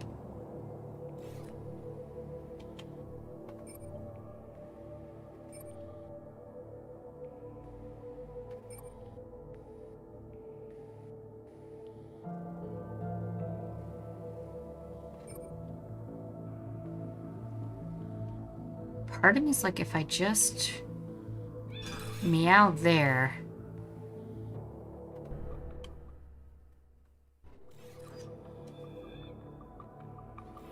All the robots are about to converge on that spot.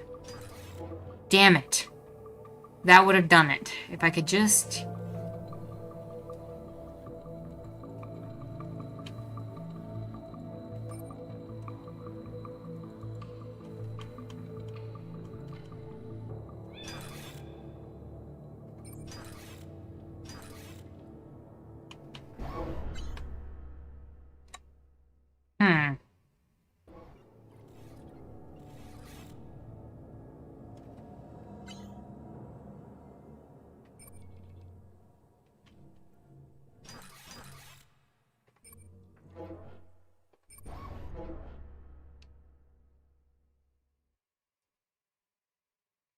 Zero says, I think there's two kinds of time. One is an inescapable physical quality of the way we humans perceive the universe, and the other is clocks and calendars and stuff. And the second one is mostly made up. Jaguar said, my comment about advice/words of wisdom was in response to what you said about the game. I started thinking about your question, though. Maybe advice is more for particular situations and moments. Words of wisdom are things to live by. Interesting. That is an interesting distinction to make.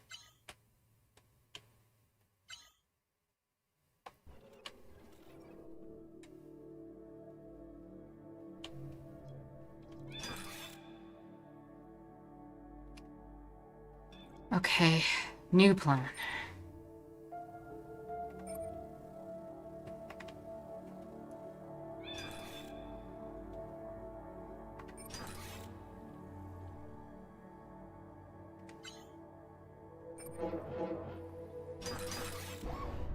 Damn it!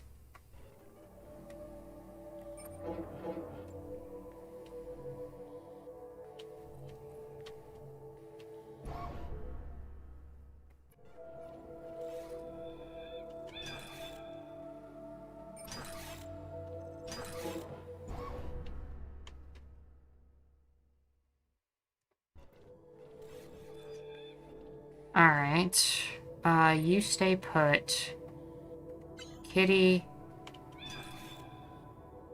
Instead of you meowing there and giving that robot time, No.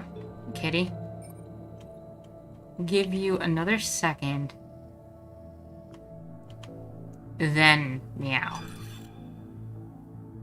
Now I want Kitty to make their way over here. And in the meantime, the second... No, not that. Not that, no. The second Kitty meows,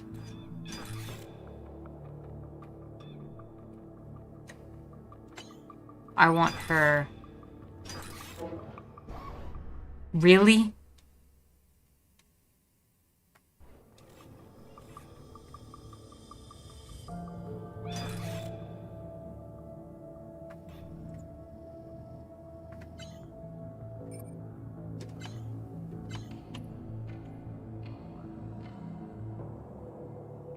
Wait a second. There's no reason she can't move there.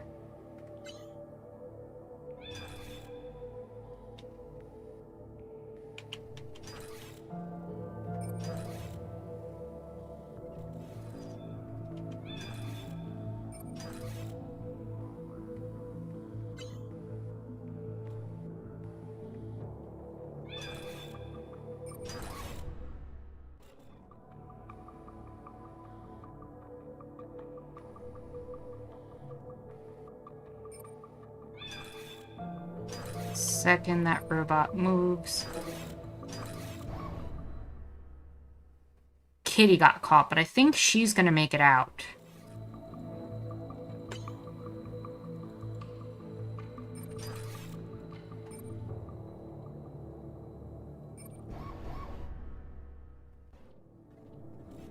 Is she really not gonna make that out?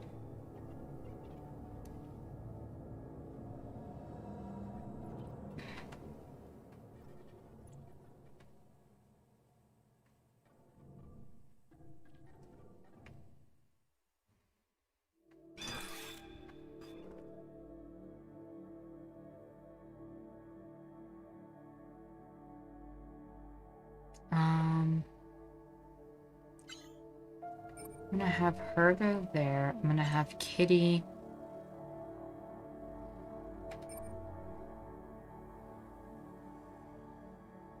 How far does Kitty's meow will reach?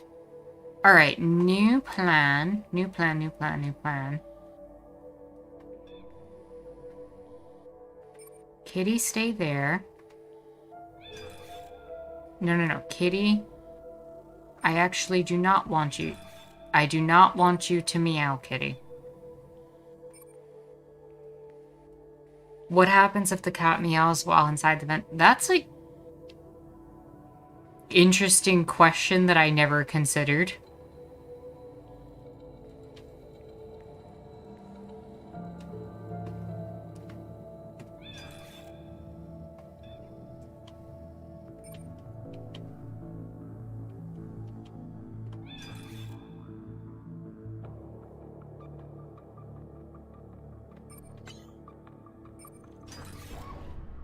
Really?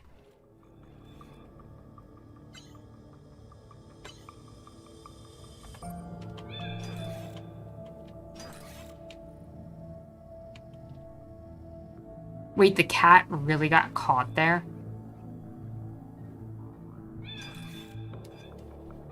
Let me try that. Let me rewind and see what happens if the cat meows in the vent.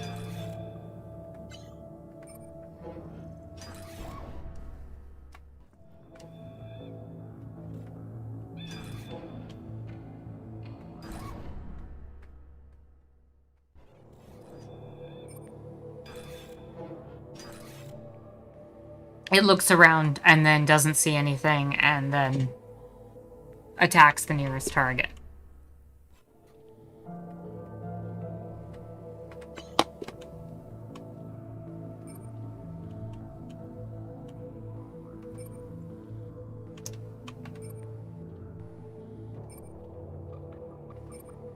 Which makes me think I am going to have to use Kitty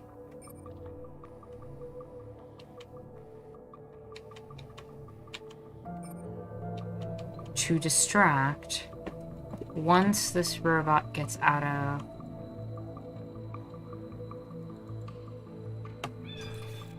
earshot and move.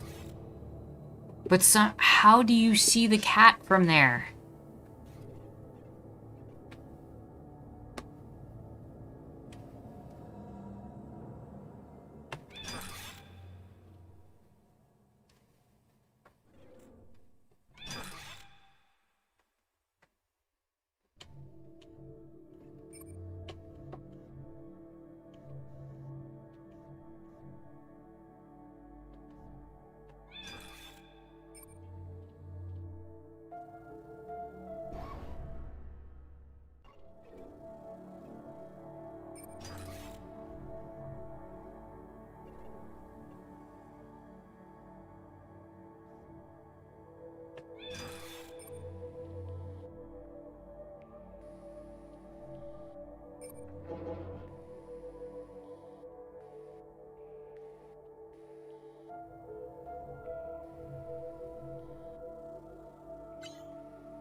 I don't know how to get past this one.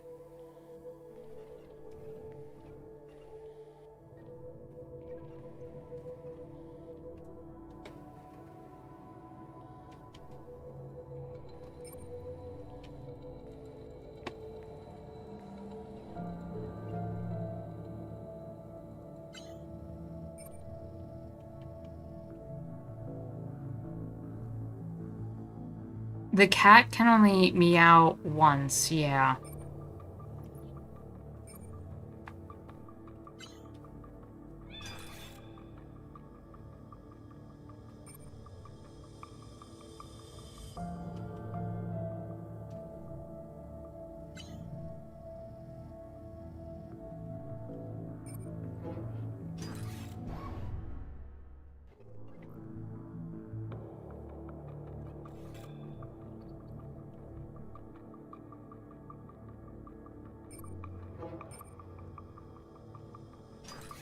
And then right there, she's caught.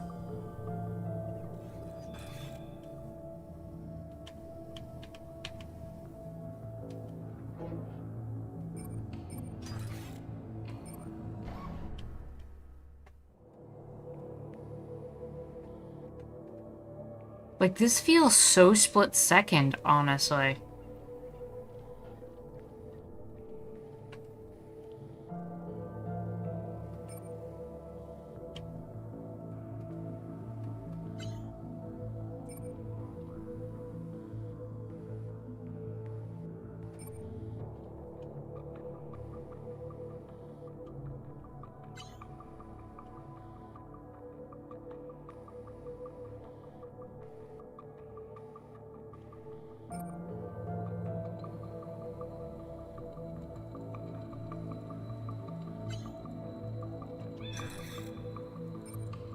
Damage.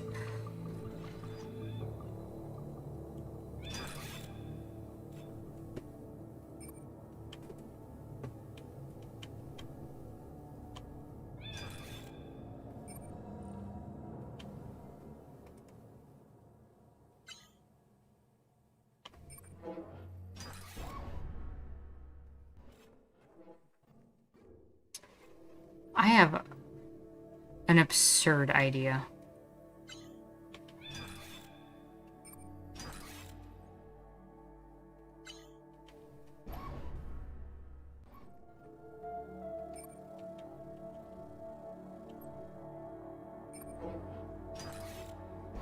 Dang. What if the cat meows in the top right corner of the room while the robot in the room is in the top left corner, while distracting the one by the exit as well? I'm not sure if the cat's meow will reach that far.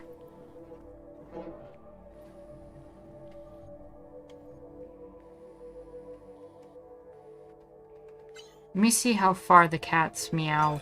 No, the cat can meow there. Hold on. That actually might work. Give me a second. Okay. No, I need the cat to go there.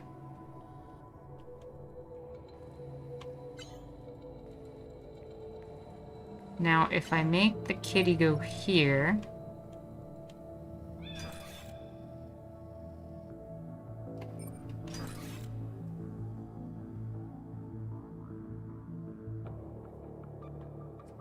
inside the smaller room?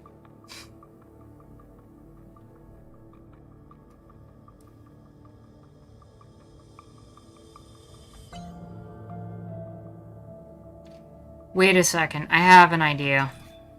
I think I just figured it out.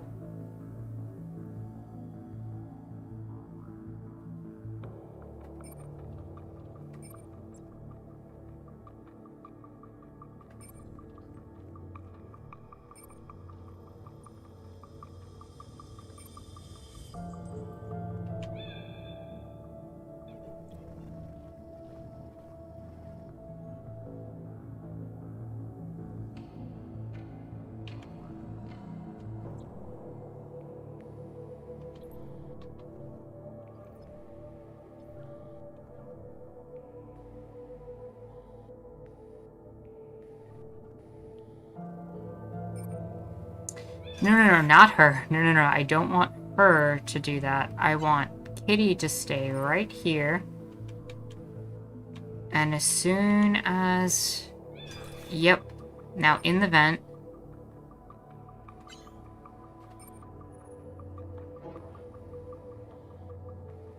Got it. Il, I don't know if that's what you intended, but... that ended up being very helpful advice. Now that I've gotten her through, getting the cat through should be easy enough.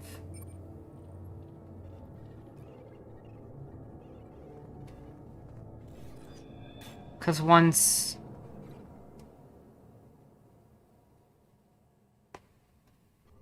we get past the meow, Kitty should just be able to make a break for it. Yep.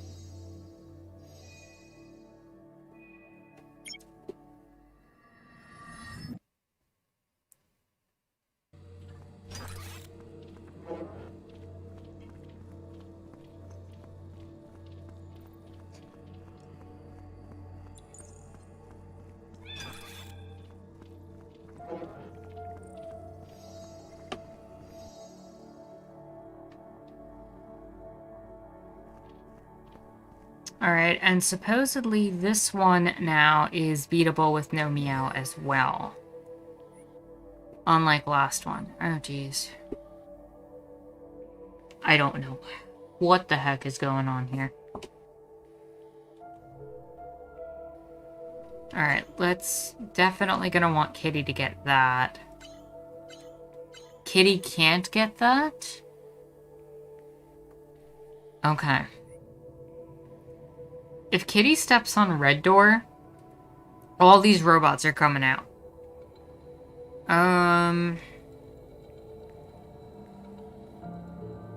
Alright, so I definitely need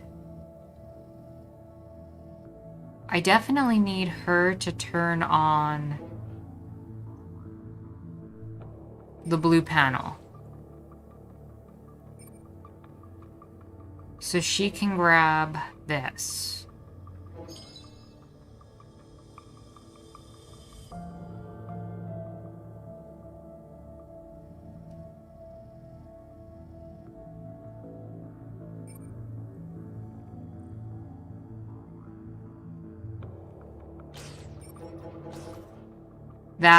That sucks. Hold on. I'm also going to have her hit that and lock that guy in while I grab this.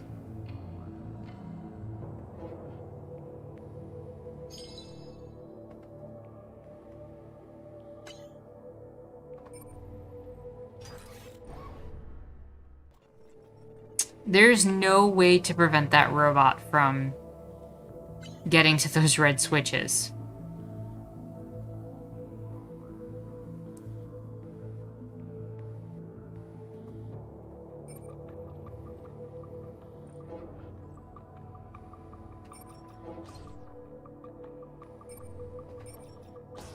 I can only slow the robot down.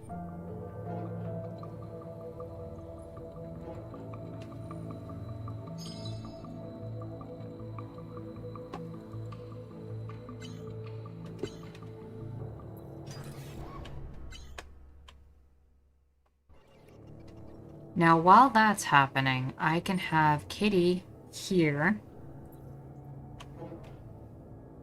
The green switch most definitely needs to be activated, yes.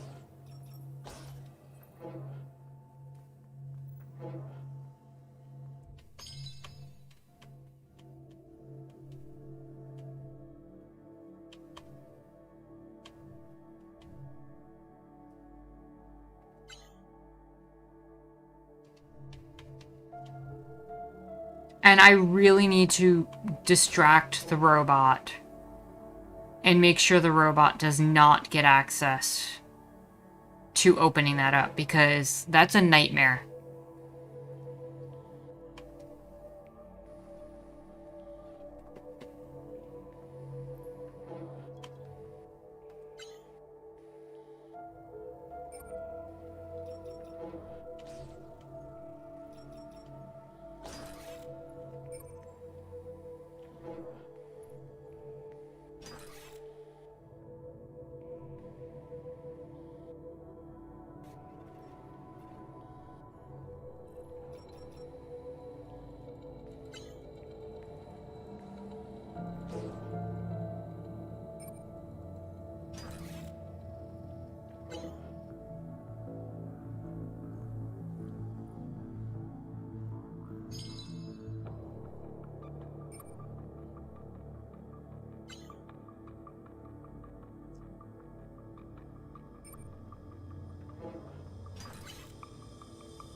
This is working so far.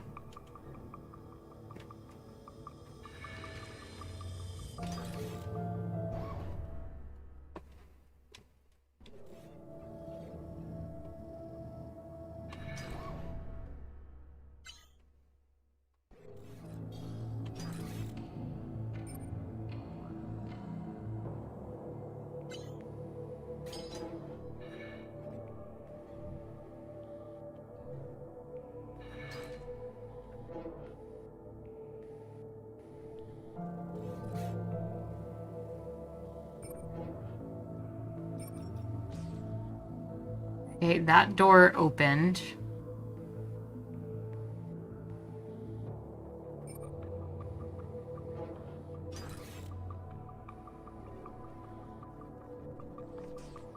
So now we're gonna go right here.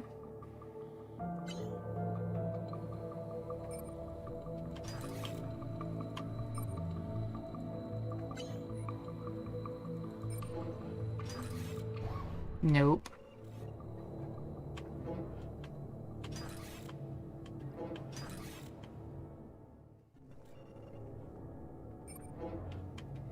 Think I can make this work.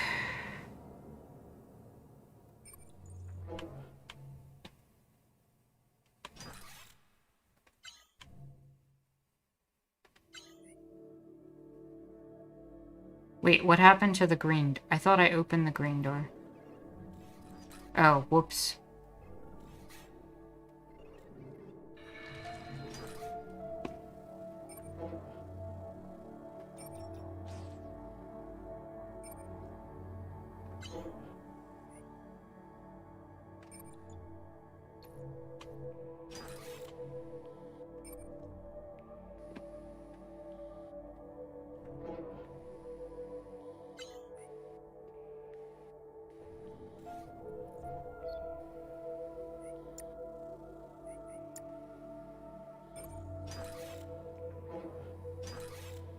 So close.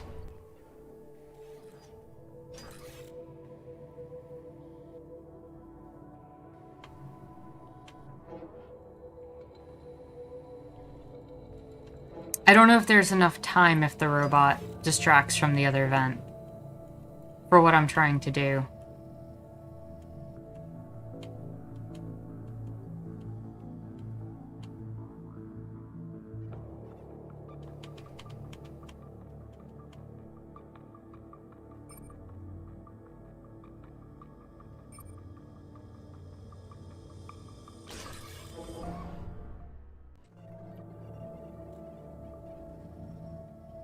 Also, I think I'm going to end up having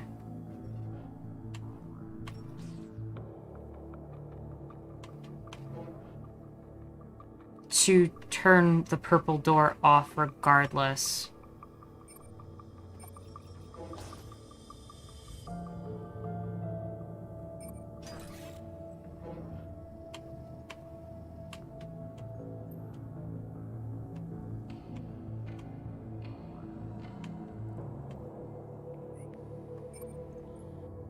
Is that enough time? That is not enough time.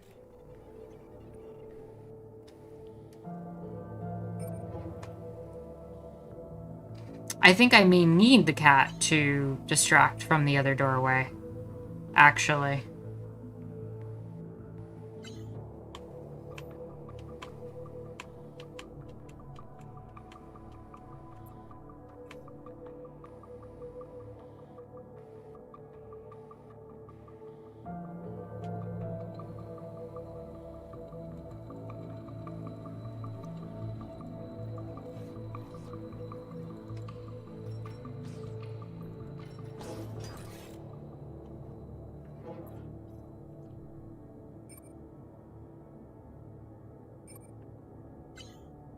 This... Okay.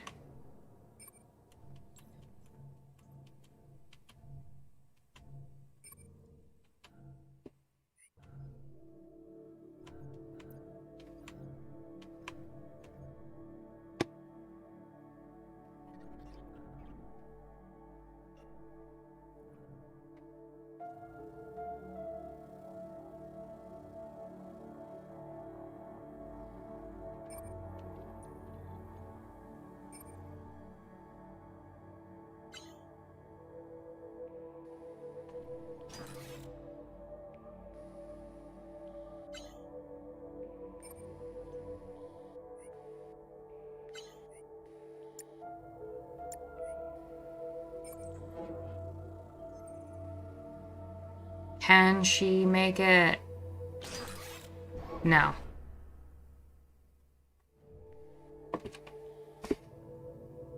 I don't know how to do this.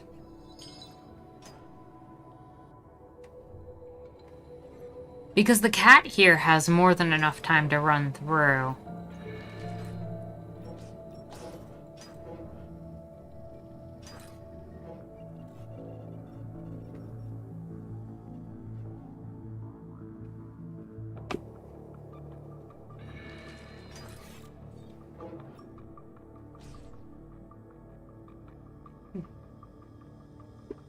And if I don't close the purple door, it doesn't feel like there's enough time.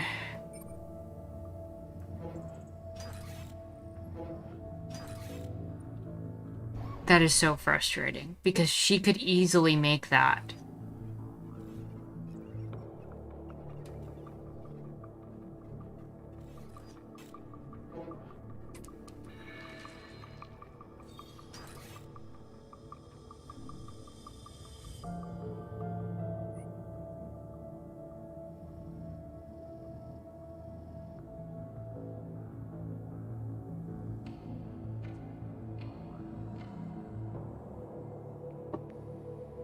I don't know what to do here.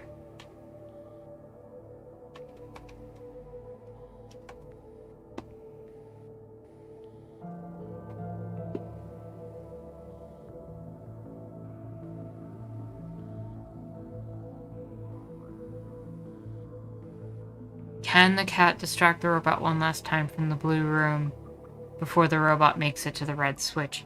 Yeah, but then how do I get the cat across? Getting her across wouldn't be an issue then, but I wouldn't know how to...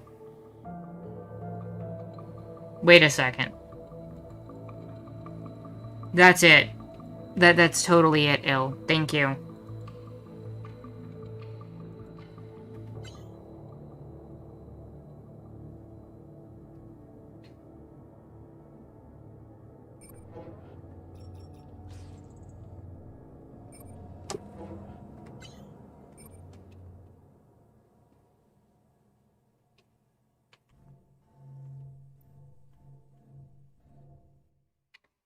Alright, so we're gonna have her open the green door. She's gonna close the purples. That's gonna force the robot to come into here.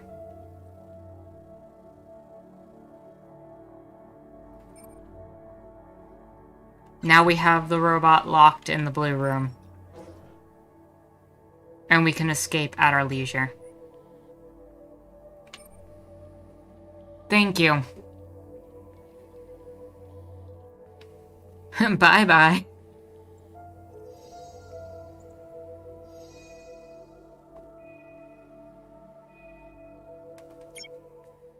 This is so funny. This is gonna be so funny to watch.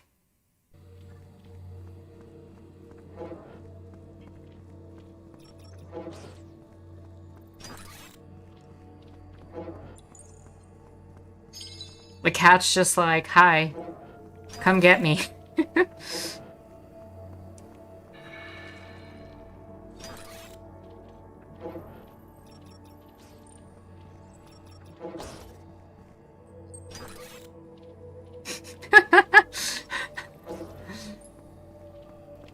This is the power of human and kitty merged together.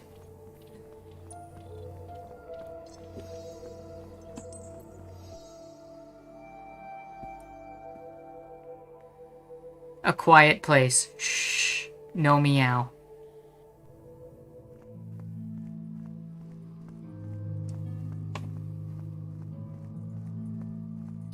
If this is the end of chapter 2...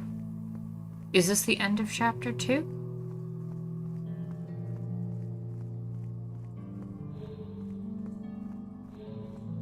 Two people, one person... I don't know what these symbols are supposed to mean. Is that a freedom from a chain in an office building?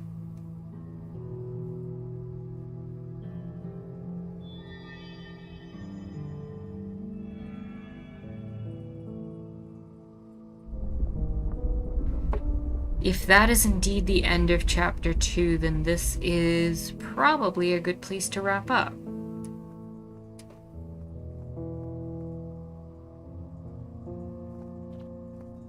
Oh, no, it's not. I think I still might call it there, because we're past the usual time. Looks like there's a new mechanic involved also. We'll finish this up next time and move on to chapter 3. I do want to thank you all for stopping by and for checking out the stream. This game is extremely adorable.